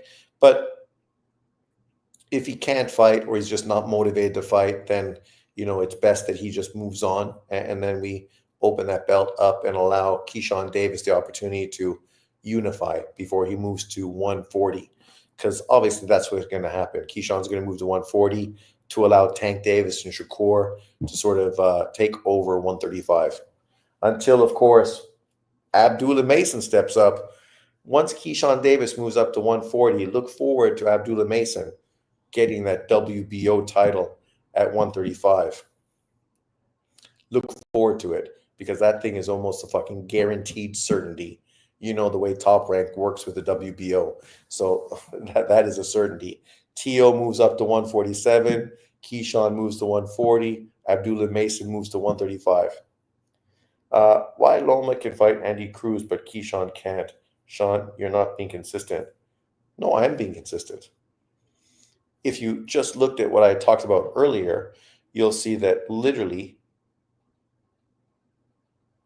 Andy Cruz is fighting a Japanese fighter to put himself in position for a world title fight with the IBF. So if he beats that guy, he's going to put himself in position to get a fight potentially with Lomachenko. He's not going to get himself a fucking fight with a WBO champion, because he's not fighting to become a WBO fucking person. Like, here. Where's the shit? Right there. Let's read it together. Andy Cruz, final eliminator, possible on the Hitchens card. The IBF lightweight title final eliminator between Andy Cruz and Mishiro could take place on the Richard Hitchens George Kambosos card, which is being targeted for June 14th in New York City. Should Vasily Lomachenko not return to the ring, the Cruz-Mishiro winner would be mandatory to the winner of May 10th fight, Zaur Abdurev, Raymond Muratala's IBF interim title fight. So obviously the winner of that's going to become interim champion, and then the winner of Andy Cruz Mishiro is going to become a final eliminator mandatory. So obviously Muratala Abdurev winner would be mandatory for Lomachenko. But if Loma drops the titles, then they're going to have to fight the Andy Cruz Mishino winner to get the vacant IBF title, which is much better than just giving the title away. It's much better that you need to actually fight somebody to win a title, unlike these email champions we've seen before. So I don't think I'm being inconsistent. If anything, super consistent. Loma might school Andy.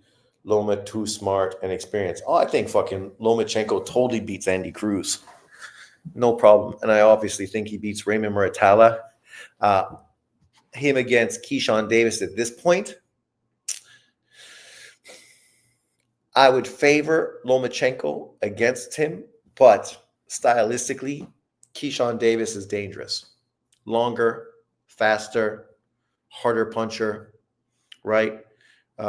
He definitely has the tools to beat Lomachenko. But, you never know how shit's going to happen until the fights get made. So I would love to see the fights get made. But what we see with Lomachenko is potentially his back, which apparently is injured, which has sort of kept him out of the ring, and his lack of motivation. We know after he got fucked over by Devin Haney, he wanted to retire then. The only reason he came back to fight Kambosos is because his father pushed him, saying basically, you don't want to go out like that. You don't want to go out like Hagler versus Leonard. You want to go out with a winner, with a title. You beat fucking Kambosos, dominated and destroyed him, first guy to knock him out. And so if he wanted to retire now, it'd be the perfect time. But yeah, I would prefer to see him continue to fight, obviously, because I'm a big fan. Sean, who is your number one 135 pounder? Right now, Lomachenko. Nobody at 135 has even come close to doing what Lomachenko has done. Tank Davis hasn't beat a world champion. Keyshawn Davis beat one world champion. Lomachenko's teammate, who's not Lomachenko. Shakur Stevenson didn't beat any world champion. So you got two guys that didn't beat a champion at 135, a guy that beat one champion, but a guy that would never have fought Lomachenko because Lomachenko would have beat his ass. And obviously they're countrymen, so the fight never would have happened. How do I not put Lomachenko number one? Right? Even Devin Haney, who was the undisputed champion at 135, he faced George Kambosos twice, beat him, but never was able to dominate and destroy him the way Loma did. Teo, who has a victory, another guy that has a victory over Lomachenko at 135, was basically undisputed at 135 as well. He fucking lost to George Kambosos. So that's just Lomachenko's most recent fight. But obviously, all the champions he beat before that, I mean, come on. Linares, Petraza, there's always one other guy I forgot. Obviously, Comey was an ex-world champion when he beat him. And then there's one more as well. So literally, Krolla was also world champion as well. Not when he beat him, but prior to that. So he beat like 5 world champions at 135 pounds. 5. Are Haney and Garcia next fight at 147? Apparently, yes. Hagler retired angry and depressed. He did. It's unfortunate. He should have took the rematch with Leonard. I have Shakur number 1 at 135 as long as his hands are good. But based on what? Who did he beat at 135? He didn't beat anybody at 135. He did not beat one top fighter or one champion at 135. Loma punished Kambosos in his own house. Loma's got good power, but it's hard to know out someone with one punch if he is so much bigger. Loma got good power, but it's hard to knock out someone with one punch if he's much bigger. Yeah, and Lomachenko's not a one-punch guy. He'll hurt you with one punch, but unless he can get in there and land a few more punches, he's probably not going to get you out. Or if he can sneak in one of those fucking crippling body shots, right? That's usually what he does. But obviously, he's been far smaller than all the dudes he's fought at 135 pounds. His best weight was easily 130. If he would have stayed at 130, he would have been a fucking dominant, destructive motherfucker. But, you go where the money is. Do you think Derek James continues to work with Ryan Garcia and possibly Ryan could catch Boots? There's no fucking chance in hell Ryan Garcia is going to beat Boots Ennis. No chance in hell. No fucking way. I mean, if he had the power like Tank's power, no one's goes the distance with him. I agree. I think that's true. If Lomachenko had Tank Davis power, he wouldn't have lost to Salido because he almost knocked Salido out in the 12th round already. He wouldn't have lost to fucking Teo because he had Teo fucking almost out as well. But hats off to Teo. His 12th round was fucking excellent and really hurt Lomachenko in the 12th round because Loma was going for it. And because he got caught. And then Devin Haney would have fucking totally got beat and fucking flatlined. He was close to fucking getting stopped already. Loma's a first ballot Hall of Famer, in my opinion. He is, for sure. BFTB was saying Devin Haney's jab can take over 147. Those dudes fucking, of course, are going to say that. They're as bad sucking off Devin Haney as fucking knockout 886s for fucking Tank Davis. These dudes are just fanboys, man. It's fucking ridiculous. Devin Haney's jab is so fucking good, it didn't do shit against Ryan Garcia. It was so good that it was ineffective against Lomachenko, which I told you it would be. Obviously, Lomachenko's a southpaw, so it's not really easy to be effective with your jab. Devin Haney needed to use his right hand against Lomachenko. Yeah, man. Come on. Like, BFTB and the LDBC literally were fucking say anything. They were talking about how Deontay Wilder was fucking the best heavyweight in boxing history, right? Like, they fucking cap hard, man, because they are getting paid money to fucking talk out their asses. Boots would destroy Ryan badly. Fucking Ryan wouldn't go 3 rounds. If Loma had power, he wouldn't end up being as skilled as he is. That's not true. That's not true. There's been plenty of skilled fighters who obviously he's older, right? His power wouldn't have been something he utilized as much in the amateurs. It would have been something that would have started to show up more in the pros. He was already super skilled before he got to the pros because of what he did in the amateurs. He didn't become better boxer in the pros. He became more pro in the pros, right? Boots looks like a created video game player. What do you expect? BFTB sold his channel to Bill. Exactly. Exactly. Right? These dudes, man, no one fucking can listen to them. If you're a real boxing fan, you can't take those jokers fucking serious. I'm afraid to find out what KO Boxing 886 and Boxing Ego would do for Tank in private. Oh my God. Like, it's just such a fucking bad look. Fannin as well, to be such a fucking dick rider. And then the LDBC for fucking Devin Haney. Devin Haney literally looked like shit against Ryan Garcia at the end of the day. And Tank Davis literally just fucking got exposed by fucking Lamont Roach. Like, these dudes, man, they will say fucking anything. All because what they want to do is make money off of clickbait fucking fanboy fucking videos on their channels. So that's what they'll do consistently.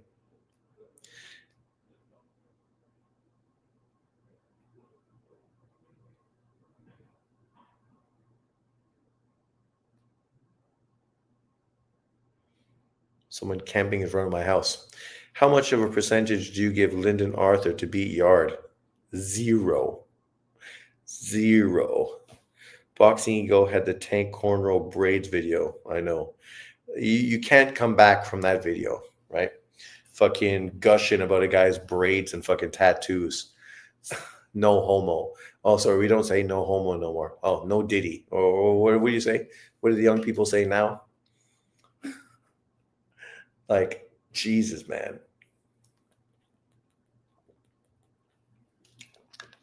It's fine if you're a fucking fanboy for a boxing fan, but don't act as if somehow you're non-biased when everybody can clearly fucking see the reality behind the situation. Jay says, I heard BFTB and Drew Titan say they had it a draw because Devin apparently won every round he didn't get dropped in. I felt like telling them he got beat up in the final round without getting dropped. To be fair, I also felt that the fight was a draw because outside of the rounds where Ryan Garcia hurt him with his left, he lost every round clearly. But yeah, obviously I didn't do the math the way it's going to unfold. So just in my brain, I figured, oh yeah, this fight should probably be a draw. But yet I wasn't upset when Ryan Garcia won because when you score 3 knockdowns and then hurt the guy 2 other times, you know, that's 5 rounds you could win. Okay, now you do that math and then it seems as if Ryan Garcia clearly won. But obviously that's just me trying to remember the specifics. I can't remember what rounds the knockdowns happened and everything exactly. But at the end of the fight, when I watched it, I felt that, you know, it probably should be a draw. Ellie Setback is a fanboy too. Well, he's fucking always been pathetic. Pathetic. Like, whoever fucking watched that guy's channel and actually felt like they were watching a boxing channel and you're actually getting like real information and really learning something from a guy that was a real boxing fan. Like, that dude, he fucking makes boxing channels look bad. Because if you were a non-boxing fan who just watched other sports and then you didn't know much about boxing and this is what you thought boxing channels were, like boxing news channels, and you watch his channel, you would think, what the fuck low rent kind of bullshit is fucking this? Like, how do you take this serious if this is the low rent kind of crap that boxing is going to give you, right? Like, that's Ali Setback. Clickbait fucking dude that'll fucking re-edit videos, put on crazy titles. You watch a video, it doesn't fucking have anything that he says. It's just slap tag fucking edited together just so he can get more videos out and get more fucking clickbait fucking material. His channel says it has 700,000 members, but gets 3 to 5 comments in the comment section. Ellie Setback, 700,000 plus members. I just saw Usyk is fighting Dubois in Wembley. Yeah, I talked about it earlier. Let's add it here. We can go back.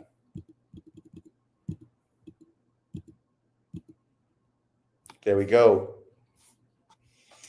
Breaking news from Mike Coppinger. Usyk versus Daniel Dubois is almost complete.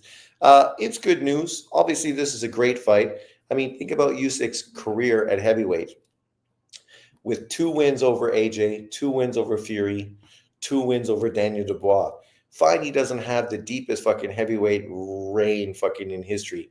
A win over Derek Chisora, which aged very well.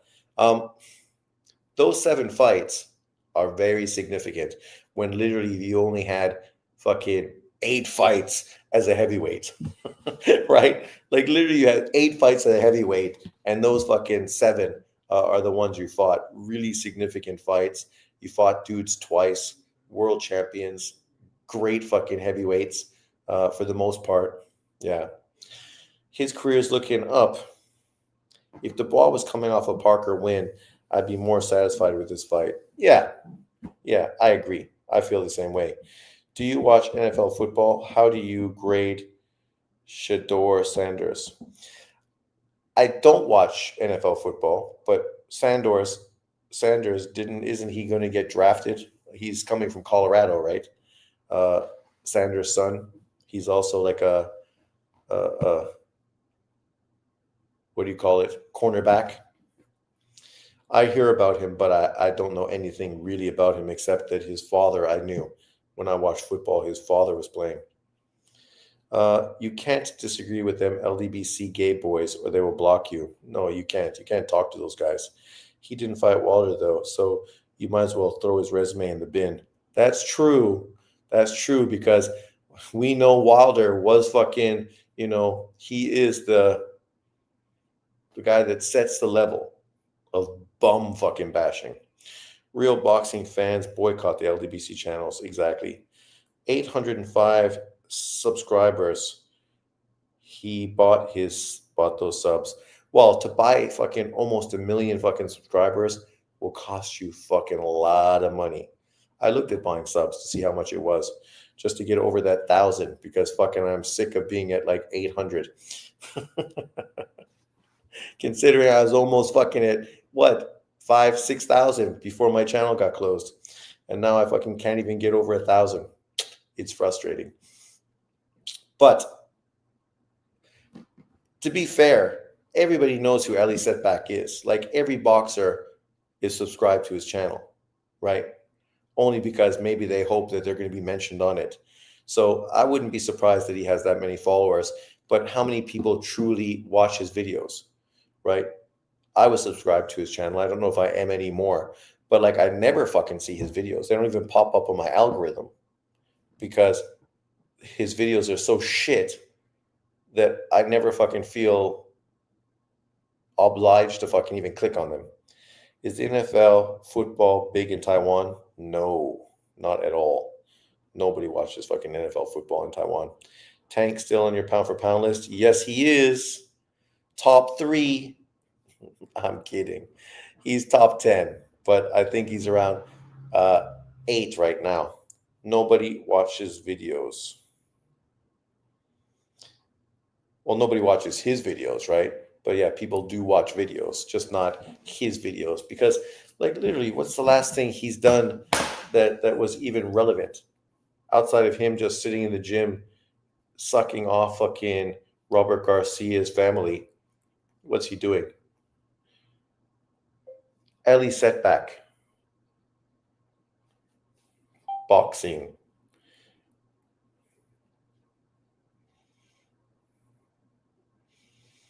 Fuck. And he's hating on fucking Bud Crawford. Ridiculous. Oh, I'm not subscribed to him right now. Oh well. Like, look, man. ES News. Like, you just look at the title, Ellie Setback News. It sounds like it's professional, but it's always fucking shitty videos with unknown fucking Latino guys that nobody even knows who the fuck they are. Zerto only fighter to call out David Benavidez. Yeah, okay. Like, whatever. Robert Garcia gives us a tour of his new gym. Who fucking cares? Does Robert Garcia get annoyed with Ellie Setback? Ugh, of course he does. Crawford and Rios to Setback. You ask dumb questions. Well, that's true. That was 8 years ago. 8 years ago, fucking people were saying Ellie Setback was a fucking idiot. And I think fucking 8 years later, everybody knows it. That's why he fucking dick rides Tank Davis so hard. Oh my God. David Benavidez is nowhere fucking listed on my pound for pound list. Why would David Benavidez be on anyone's pound for pound list? Literally. You gotta fucking actually do something to be on a pound for pound list. Getting an email title does not elevate you on a fucking pound for pound list. Losing your titles because of cocaine and being a fat ass doesn't get you on a pound for pound list, right? Unfortunately, those are not the things that elevates a person on to a pound for pound spot. Benavidez earned his pound for pound spot. How did he earn his spot? Based on what? You tell me, J.A., what did Benavidez do to earn a fucking pound for pound spot? I don't think Boots Ennis is on a pound for pound right now. And Boots Ennis has done more than David Benavidez. He's a unified champion who actually beat a champion to win a title. Whereas David Benavidez has literally fucking not beat anyone. Look at his video view count. You think it's real? I'm not sure. De Los Santos versus Keyshawn is fire. Clowns really feel 38-year-old Bud Crawford can beat prime Boots Ennis.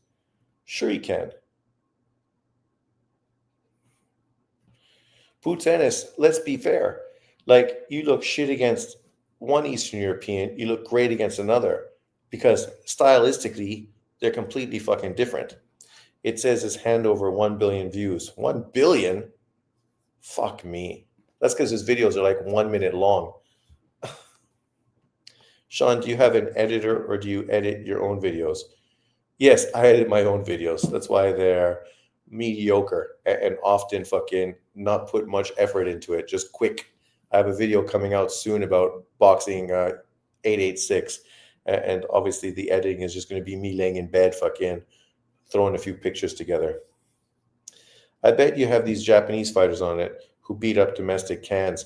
See, that's the funny thing, Mirage. It just shows that you're a fucking idiot who's not a boxing fan.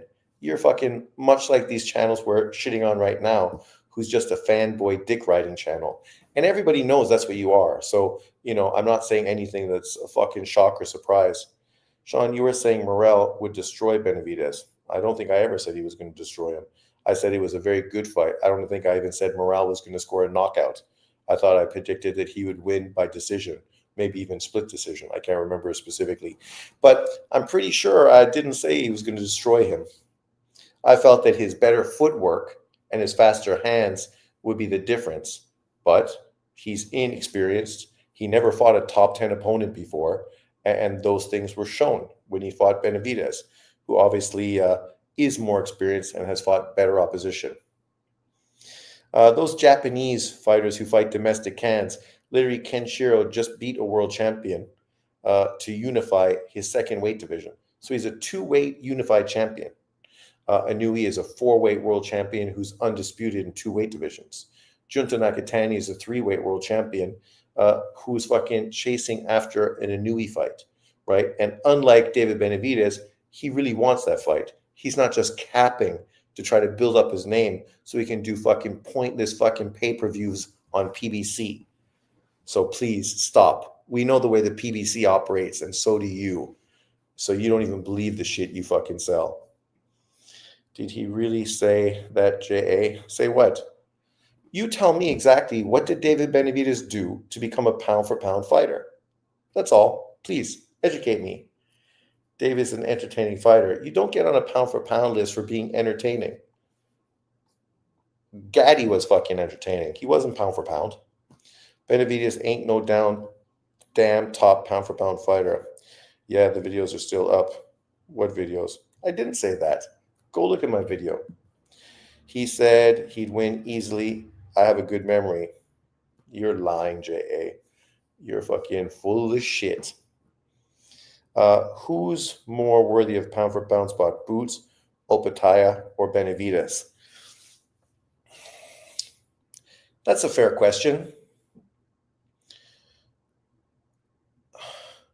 I would be super fucking eager to give Opataya that if he beats Zerto to become a 3-belt cruiserweight champion. Boots, I would be equal fucking happy to give him a pound for pound spot if he was to beat Norman or Mario Barrios to become a 3-belt champion, preferably if he beat both and become undisputed at that weight class, even though they're not necessarily the best opponents. Him doing that, obviously, is better than Tank Davis and better than Bam Rodriguez and a few other fighters. David Benavidez, he had his opportunity. If he would have fought Smith on the undercard of Bivol Beterbiev, he would have got an opportunity to beat the winner for undisputed. You beat the winner of Bivol Beterbiev for undisputed, you become a fucking top 5 pound for pound fighter on my list. So at this point, I don't think any of them right now deserve to be on a pound for pound list, right? It's not that they're not close. I just broke it down how all 3 could get on the pound for pound list. But at this point, they haven't done it yet. It's not hate. It's me being a boxing fan as opposed to a fucking fanboy. I'm going to find the videos you're saying say it and clown you. Well, you can clown me all you want because it just shows fucking how pathetic you are that somehow you think that's going to make me feel bad if I have a prediction fucking wrong. Okay. If I did predict it wrong, it is what it is. It's not the first, it's not the last time I'll make a prediction incorrectly. Dubois got a gift fight to fight Usyk without Parker. Who did Nakatani beat? He beats up cab drivers. Oh my God, you just sound like a fucking idiot. Literally. He also fucking has never lost his title because he's a fucking unprofessional fucking dumbass. He also never called out people and then fucking ducked and dodged fucking fights, never tried to fucking petition for the fucking title, and then fucking ducked it when it was offered to him, right? He never did that. Like literally, he just shook hands with Inoue, meaning that they are going to fight. The question is Benavidez going to fight Bivol? I doubt it, but we will see. Shakur versus O'Shaquie Foster is heating up. Really? Joe Pataya putting dudes asleep with one punch, highlight power.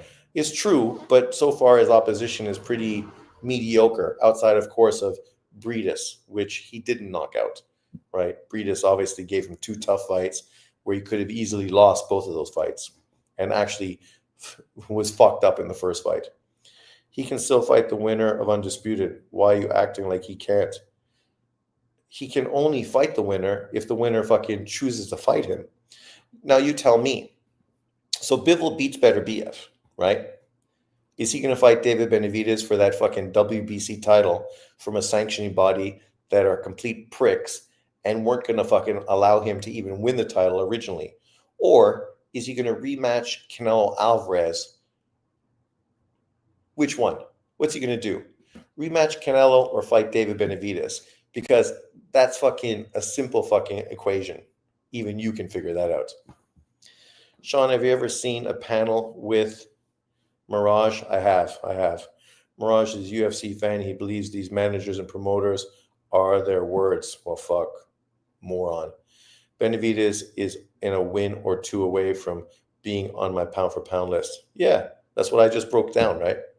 Shakur versus Foster. What's up with that? Cheesy fake beefs. Sean, has cruiserweight always been pissed on and disrespected?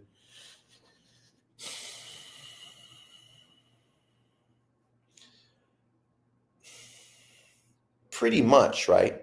Like even when Evander Holyfield was the cruiserweight champion. There was no history for the division, right? So it's not as if it was a historical division that had a history behind it. When he ended up going to heavyweight as a great cruiserweight, people didn't give him much respect for potentially becoming a great heavyweight. Kind of the same situation Usyk had to deal with as well.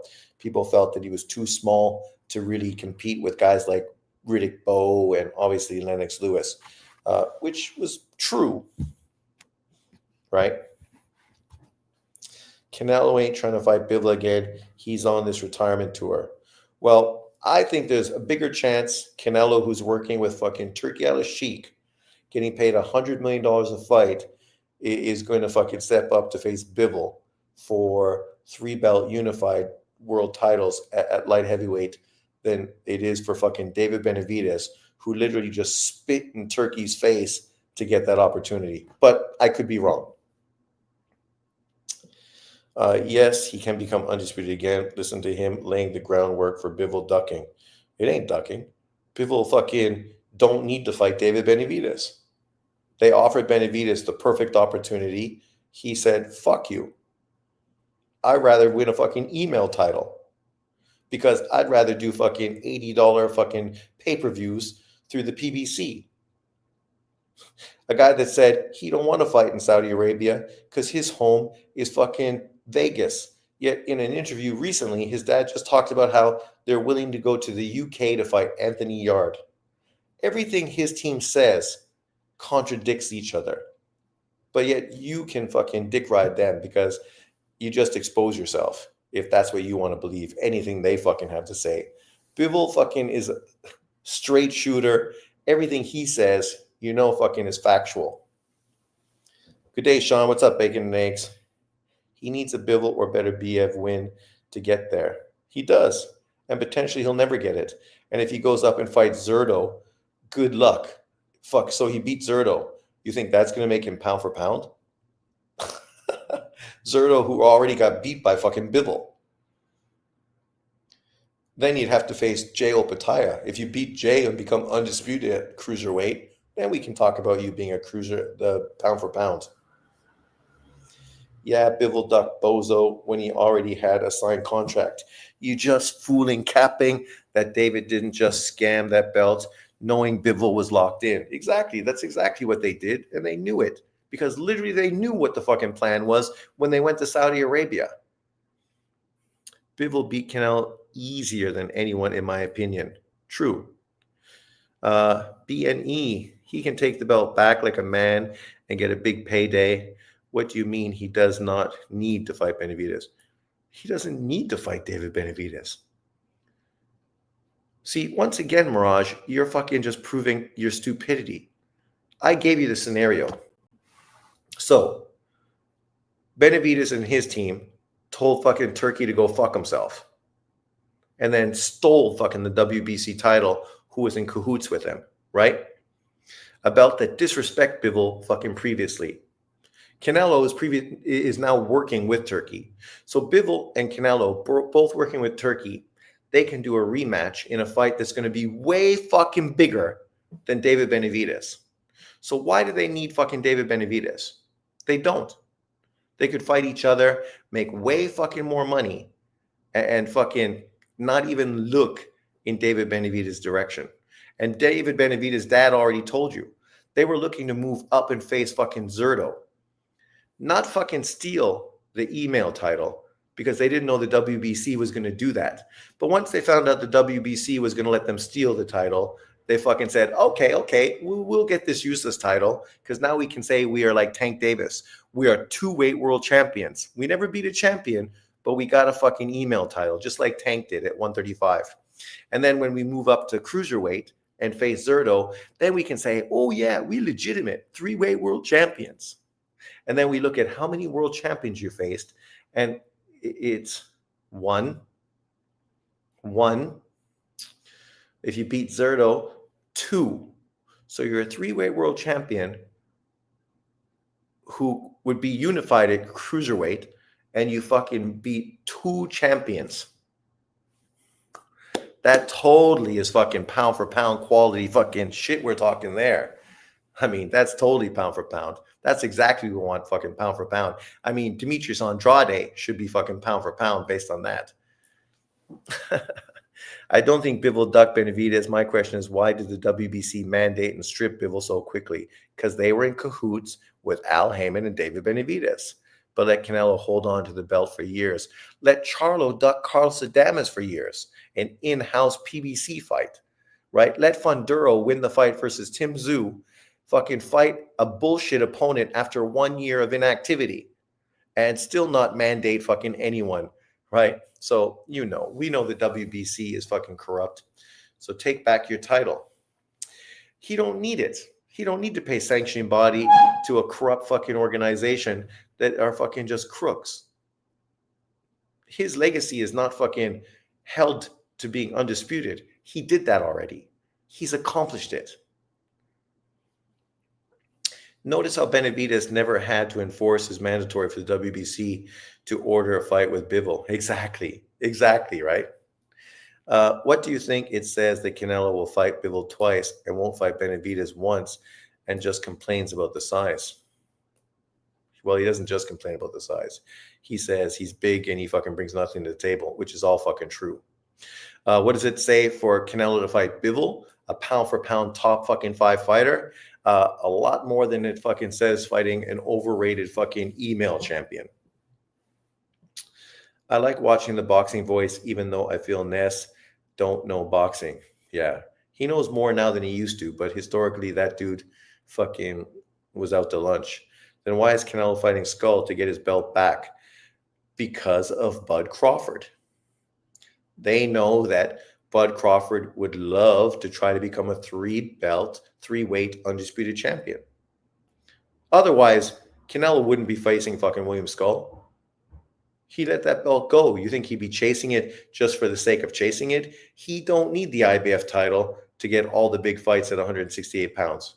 He could let fucking nobodies fight for that title because that's what fucking those sanctioning bodies deserve. Nobodies. Sanctioning bodies ruin the sport of boxing. If you can't admit that, I question what kind of boxing fan you are. Or you're just more into fucking the politics and the fucking drama show. Mirage, we know the answer to that, so we don't even need to ask that question. WBC allows other fighters to go years without fighting a mandatory, but Bivol didn't even get a few months. Yeah, because the WBC are fucking crooked as hell. How long did Deontay Wilder duck fucking Dillian White and the WBC got sued from him and they still wouldn't give him the fight? Wrong answer. It proves he thinks Bivol is an easier opponent than the monster. No. Literally, Bivol is a more celebrated fighter than Benavidez. He beat Zerto. He beat Benavidez. He beat Canelo. Who did Benavidez beat again? Please tell me. Who did he beat? You're going to say Caleb Plant, the only big victory he's got on his resume? Canelo already knocked that fucking guy out and actually knocked him out for unification. Fucking Benavidez fought him for nothing. No title, nothing. And then what did he do? Nothing. Fucking Demetrius Andrade? Demetrius Andrade never fucking was a world champion at 168. Like, those are the two best wins of his career. A dude who never beat a champion and a dude that got knocked out the first time he tried to unify. Congratulations. That's a fucking slim resume right there. So he's fighting Skull for Crawford's benefit. How considerate. Yeah, that's the whole point for building up the fight, right? That's the whole headline for fucking Crawford to try to become 3-weight undisputed champion. It's not for Canelo to become fucking 2-time fucking undisputed 168-pound champion. How is that significant? It's like Usyk fucking beating Dubois and becoming undisputed heavyweight champion again. He already fucking undisputed. He never lost it. Just like Canelo never lost it. So come on, stop. You just make yourself look ridiculous with your bullshit. What's Monster Bozo beating Morrell? A guy had 3 Ks, the amount of fights. That's your opinion. I'm talking about Canelo's opinion. Yeah, because you know Canelo's opinion. I think Benavidez is overrated C-level talent. I agree. Overrated. See, Mirage, you still didn't tell me who fucking David Benavidez beat that I should be fucking putting him on a pound for pound list for. What did he do to put him on a pound for pound list? I mean, at least Boots just beat a fucking champion to become unified. That's something Benavidez never fucking did. He ducked unification with Plant. He ducked unification with Smith. He ducked unification with Zerto. The dude literally fucking never did anything. And he beat Darrell, who only got the title because fucking literally David lost it. Otherwise, he would have 0 champions on his resume. He'd be just like Boo Boo. So Canelo ducked an overrated C-level fighter. He didn't duck him. He just don't give a fuck about him. And he doesn't need to. Because at the end of the day, when their careers are done, no one's going to fucking remember Benavidez because he's not going to fucking do anything worth remembering. But you keep fucking tying your fucking career to him. That's going to age well for you. Kind of like Wilder fucking for the LDBC. Kind of like Wilder for fucking, or Spence for the LDBC. Kind of like Devin Haney for the LDBC. Those fucking things worked out fucking great. Mirage has a Canelo dartboard on his wall. Oh my God. That's where fucking he spunks on it. That's what he does. Boots beat an average fighter. Benavidez beat Plant. Who's Plant? Plant got knocked out by Canelo. Don't say Vostik. Vostik is fucking a guy that was retired for 3 years. 3 years. And now you're acting like he was something significant. He's fighting a guy who's 9-7 this weekend. That's the kind of fighter Vostik is fighting. A guy who's literally 9-7. Wow. Fucking David should be fucking proud that he's fighting that level of opponent. Oh my God. Damn. That dude's fucking going for greatness. Andrade, a guy who never fucking beat a champion. And David Morrell, a guy that never beat a top 10, 168-pound fighter. Literally. You tell me what 168-pound fighter Morrell fought that was top 10. Like, those are good opponents. I won't shit on them. But, I mean, none of them were... Well, the only one that fucking was like Stanionis was Plant. Because Plant was a fucking overrated champion who never beat anybody, just like Stanionis. The difference is, when Boots beat Stanionis, he was still undefeated. When Benavidez beat him, he'd already been knocked out by Canelo.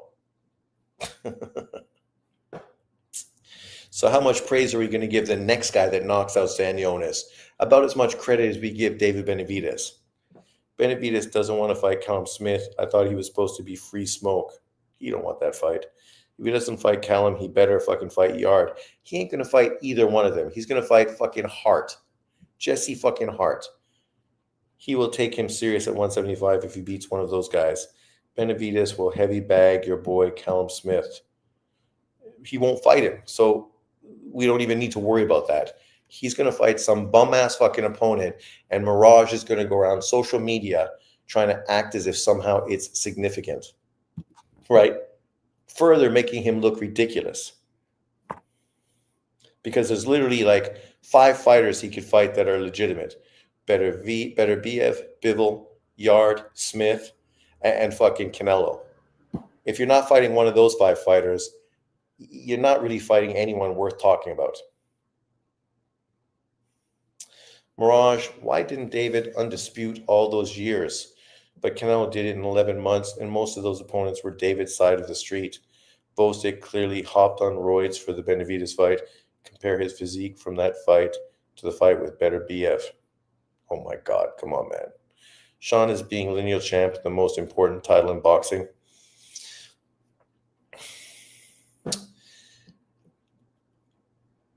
If you could win one of the 4 belts, obviously the belt that was attached to the lineal is more significant than the other 3 because you're fighting the man that beat the man, right? As opposed to some vacant title winner or some email champion. Mr. Mirage is getting cooked. Well, Mirage still is fucking just delusional. I asked you why you think David Benavidez is pound for pound top 10. And if your fucking justification is that he beat Plant, Gvozdyk, Andrade, and Morel, how can you then try to shit on fucking Junto Nakatani or fucking anybody else? Because literally only one of those fighters was a champion. Plant. Oh, sorry. I guess Gvozdyk was a champion too. So you fought, oh, sorry, fucking, I guess Andrade was a champ. So you fought 3 champions. None of them had a title when you beat them. So how significant are those wins? You never beat a guy that was a world champion. You beat guys that had been champions, but were no longer champions. Wow. I mean, those aren't the worst wins. They're good wins. That's what they are. They are good wins. But let's not over fucking blow them. You want to fucking shit on Boots Ennis' win against Stanionis, but then you want to act like David Benavidez is doing something significant? Come on, man. BDA keeps calling Tio 2-time undisputed. I had to let him know he's not even 1-time undisputed. To be fair, JA, if it wasn't the politics of the fucking sanctioning bodies, Tio would be 2-time undisputed. He beat Lomachenko, should have been for undisputed. But once again, the WBC fucked shit up by giving Devin Haney an email title. And then he beat Taylor, who should have been undisputed. How did he get stripped by the 3 fucking other belts, even though he'd never lost a fucking fight? Right? So the 2 guys he beat were the fucking guys that led him to undisputed fights. Lomachenko was a 4-belt unification fight. Taylor was a fucking undisputed world champion. He did it. He did what he had to do. He beat Ramirez. He beat Prograis, right? So in truth, that's true. But with the politics of boxing, obviously we know that it's not the truth to the situation. Shoestring standards, so some guys, well, they have higher standards for the fighters they hate. Make it make sense, exactly. Tell me the names of Nakatani's last 3 opponents without opening Google. Oh, we can all admit that fucking since Nakatani's moved to 118 pounds, his opponents haven't been great. Even though the guy he beat at 118 pounds was a champion. That guy beat Donaire to become the WBC champion, right? Santiago. And then Junto went up from his 2nd division to fucking destroy Santiago to become a fucking 3-belt champion. So literally he went up and beat a champion. David literally got emailed a fucking title. But somehow you're going to act like an email title is more significant than literally beating a champion that beat a future Hall of Famer, right? That's who Santiago beat, Donaire, a future future Hall of Famer. And then Junto destroyed that guy, made him look like he shouldn't even be in the ring with him. And it's not fucking Junto's fault that Ioka ducked him at 115 pounds. Ioka was the WBO champion. Junto moved up.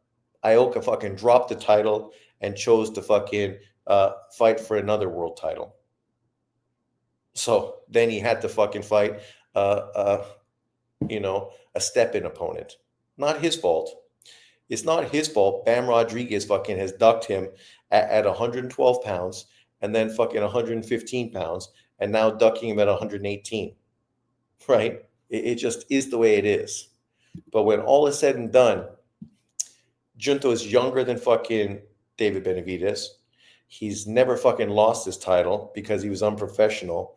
He is a 3-belt champion, legitimate, by beating champions to get those titles. And he's a guy that's going to be fighting a pound-for-pound fighter probably before David. So, there you go. What's a body bag? I just fucking broke shit down to you. Like, only a moron like you would say something so stupid, but there you are. It's no surprise. It wasn't for politics. Josh Taylor would have lost to Kittrell, and that fight wouldn't even be for 3 belts. Well, the judges scored it the way they scored it. You can call it politics, but fucking judges scoring fights wrong and fucking corrupt is the history of boxing. That's not politics. The politics is the fact that the sanctioning bodies stripped an undisputed champion and didn't allow him to fucking rematch the guy that basically got screwed in the cards, which is what happened, right? So that shit never should have happened. But that's once again those sanctioning bodies being fucking inconsistent, right? And that's the problem with them. We can point out multiple times where they did this with one fighter and then they didn't do it with other fighters, which shows why fucking sanctioning bodies are the cancer to fucking boxing. That's all I'm saying. I just expect you guys to fucking agree that yes, sanctioning bodies are the cancer to fucking boxing. If you agree to that, then we fucking know what's going on and we all fucking understand, right? David Cuellar was his last opponent. As I said, his opponents at 118, not great opponents. But Santiago does have a Hall of Fame victory on his belt, something that Plant doesn't have, something Gvozdyk maybe has, if you think that Adonis Stevenson is going to become a Hall of Famer, something Andrade fucking definitely doesn't, something Morrell definitely doesn't. So Junto fought an opponent that fucking has a better win than any of the guys you just mentioned. Did Nakatani move up to 118 to duck Bam? No. Bam literally fucking moved down in weight. Let's look at the schedule. So Bam was at 100 and fucking 15 pounds, right? Junto moved to 112, became a champion, defended his title, chose to move up to 115, hoping to get big fights. Bam, when he moved up, Ioka ducked him, and then Bam moved down to 112, even though he's a champion at 115. Then, when Junto moved up to 118, Bam moved back up to 115 to take on Estrada. Bam is the one ducking fucking Junto. Junto ain't fucking ducking Bam. And now Bam could go up to one fucking WBC. They're connected. They're both pegging. They're both WBC champions, so he could easily move up and take on Junto at 118 pounds. But he wants to fight some fucking unknown fucking fighter at 115 pounds for a unification fight nobody gives a fuck about. Puma. I mean, nobody knows who that guy is. In America, that fight don't sell shit because literally nobody knows who that kid is. Nobody. Okay, I didn't know that. I don't follow those weight classes as closely as you do. Who wins the MJ fight versus Inoue? Oh, fucking Inoue. Don't get me wrong. MJ is probably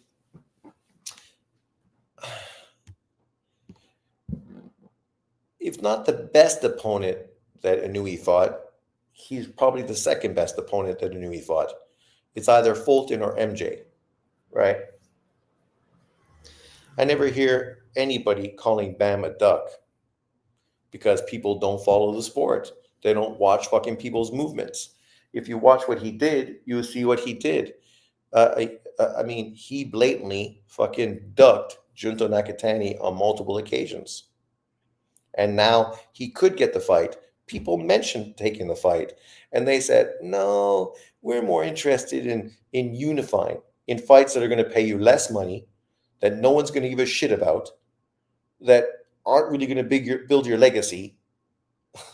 Congratulations. You're going to fight Roman Gonzalez at 115, as if that's a significant fight right now.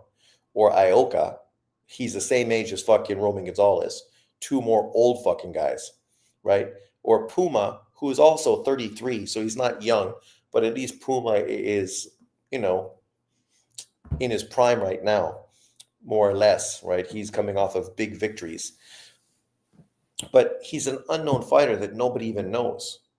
Like, you guys are big boxing fans. How many fights have you watched with fucking Puma? If any. I'm just saying, right? Let's just be honest. A fight for Bam moving up to become a 3-weight world champion, take on Junto Nakatani, 2 pound-for-pound fighters, that shit would be significant. And you could do that fight in America because Junto trains in America, right? So it's easy to do that fight in Vegas, right? You could do that fight. It would be easy peasy to do. But there's one reason it's not happening, and that's because one fighter doesn't want to move up to 118. I say this because Nui hasn't fought a post-Soviet style boxer, so it would be interesting to see how he contends. Yeah, no, I think MJ is a good fighter. He's got fast hands, fast feet. He's a little unorthodox, got some power, likes to dance to Michael Jackson songs. So, it'll be an intriguing matchup. I just think that he doesn't take it to the body very well. And I think that's going to be his fucking crippling effect when Inui's body punches start fucking hitting him. It's going to be a short night. A short night for poor MJ. It's disappointing that MJ and Fulton didn't fight for Undisputed, because then when Inui moved up, he would have taken on the winner and it would have been even more significant, right? But, it is what it is. You can't make a motherfucker fight ya. You can just fight the people that are eager to do it. And unfortunately, those guys didn't want it.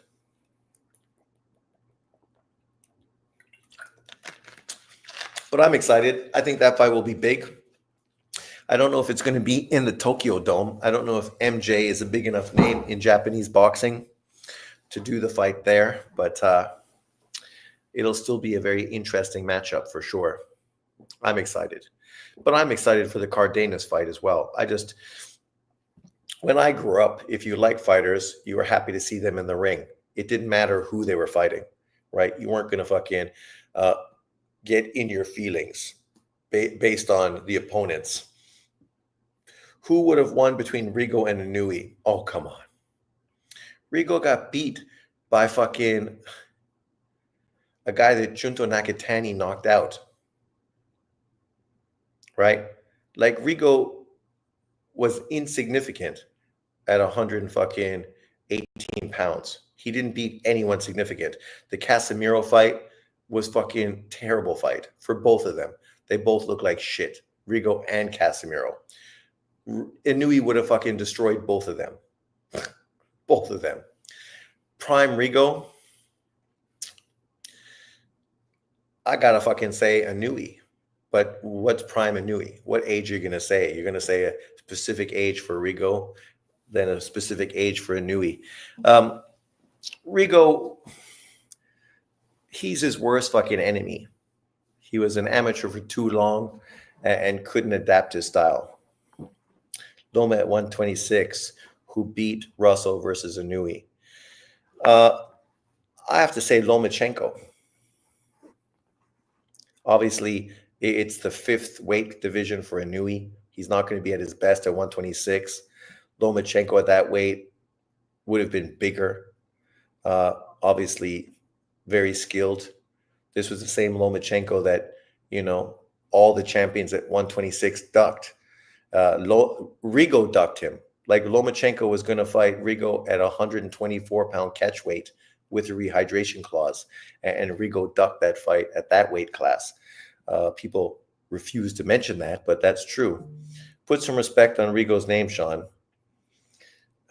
Rigo is fucking a boring fucking fighter who potentially could have been exciting, but unfortunately, he knew his chin was shit, so he was afraid to fucking get hit. Had good power, obviously good skill set. Lomachenko made him look fucking silly, made him quit like fucking Duran. And then fucking what happened to him after that? Nobody wanted to work with him. Not fucking Al, nobody, right? Because he didn't sell fucking shit. Was too fucking arrogant, expected that he was going to get paid more than he was worth, because he was never fucking a fan favorite. That's just the truth. I'm hearing Spence versus Barrios is next. See, imagine fucking how ridiculous that's going to be.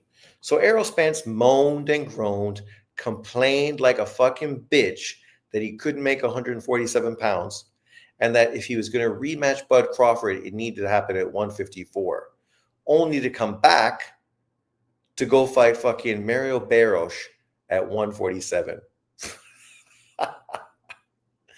Spence fans, man, they're gonna have nowhere to turn if fucking that happens, because that is fucking a terrible look.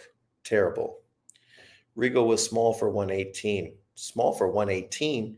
He fucking won his title at 122. It was ridiculous for him to move up to 130. So he should never have fucking been clout chasing fucking Lomachenko. Right? He was the one that dug himself that hole and then had to fucking bury himself there. You never saw Lomachenko fucking calling for fucking for Rigo. He was calling for Tank Davis. Not a bad fight on a Turkey undercard, especially at 37 years old. Spence and Barros, it's not going to be fucking on a Turkey undercard. It's going to be on a pay-per-view fucking PBC $80 fucking fight. That's what they're going to do with that. And then they're going to fucking throw Charlo versus fucking Plant on an $80 pay-per-view. Going to throw Tim Tszyu versus fucking Keith Thurman on an $80 pay-per-view. This is the PBC's fucking model, right? And the fucking dumbasses that fucking clout chase for the PBC are going to act like, oh yeah, everybody should be excited to see Spence come back and fight Mario Barros for fucking bullshit title at welterweight that he didn't beat anyone for $80. And yeah, everybody wants to see Keith Thurman fight Tim Tszyu for fucking $80. And yes, everybody wants to see Charlo, a drug-addicted crackhead, fight Caleb Plant for $80 on pay-per-view. Right? And if we're lucky, we just might get Charlo versus fucking Lara at 160. And maybe we could put that on fucking pay-per-view for $80 fucking dollars. I mean, God knows if you're going to do it PBC, you might as well fucking go in hard. Go hard or go home, right? And then Tank Davis, you know, after he beats fucking Lamont Roach, if he beats Lamont Roach, he's going to come back and fight who? God only knows. Anybody wants to see him fight. Did Isaiah Thomas overreact about LeBron practicing shirtless?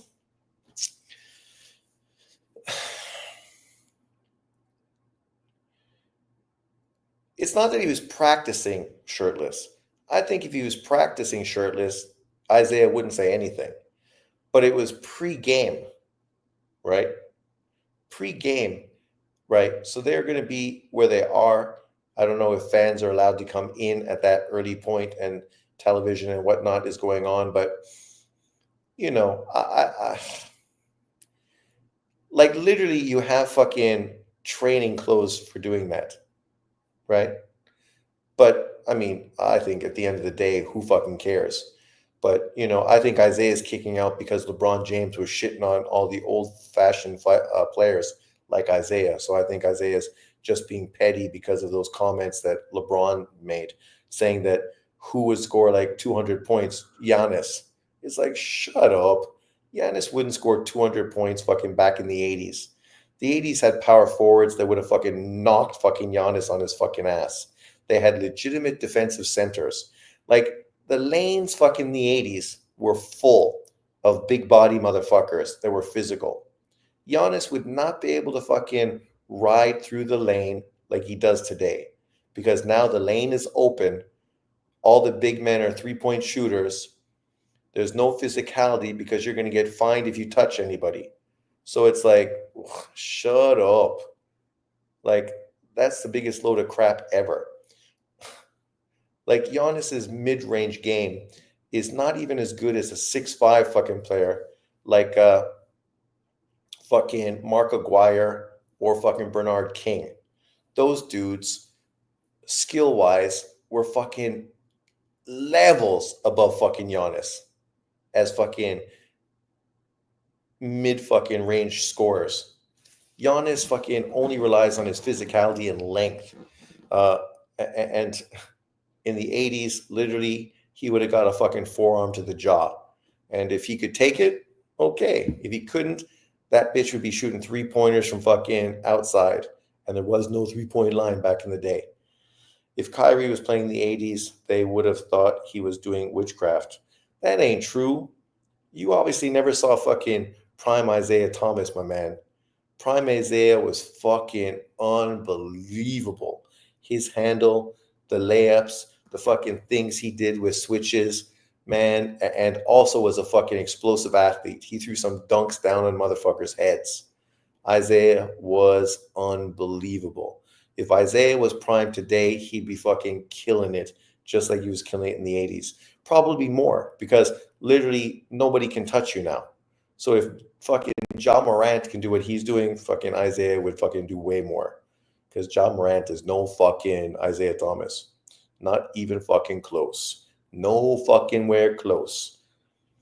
Giannis is just a brute. Yeah, he's physical, right?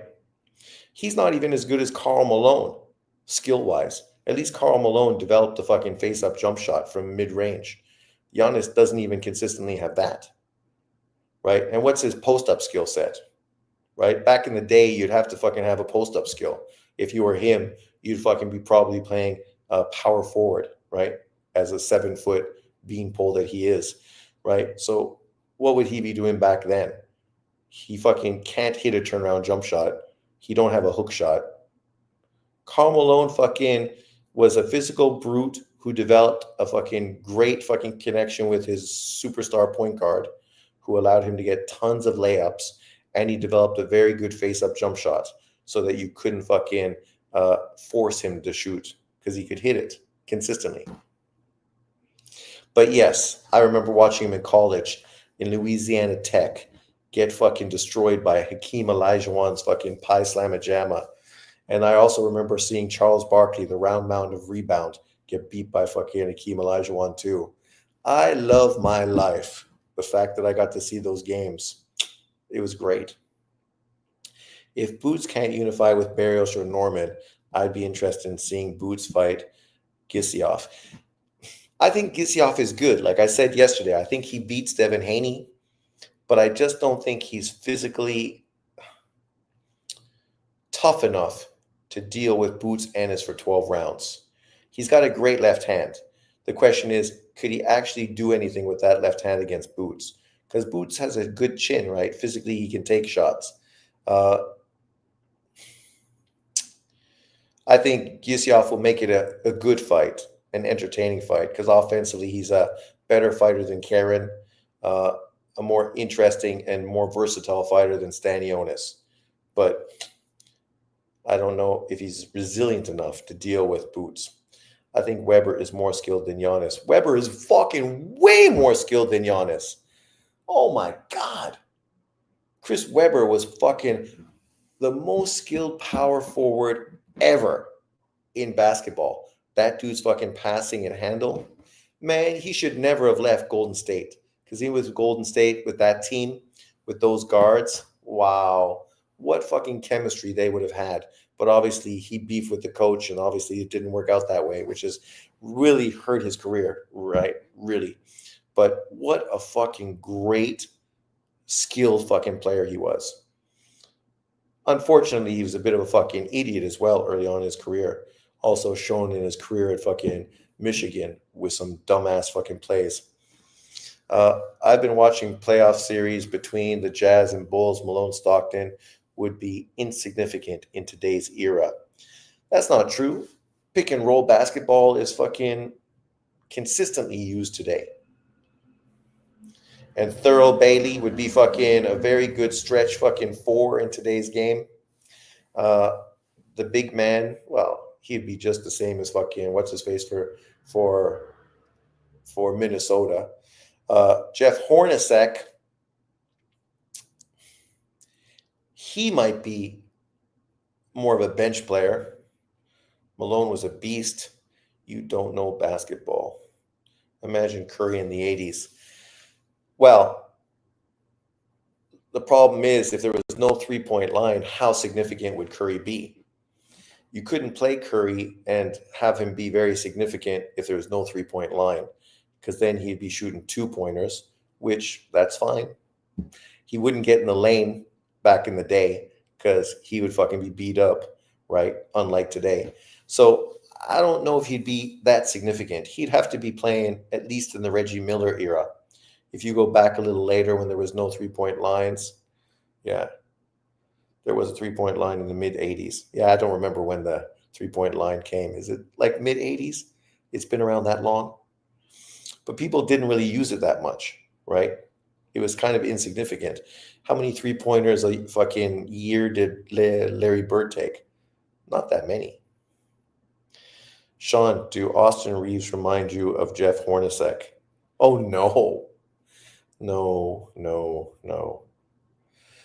Austin Reeves is a far more versatile player than Jeff Hornacek, but Hornacek is a way more fucking offensive player.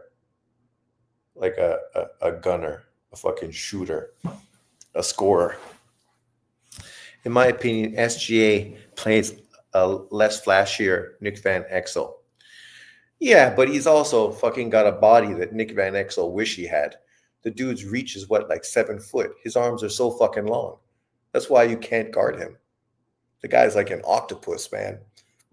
6'5", 6'6", with a 7 foot reach. Jesus, man.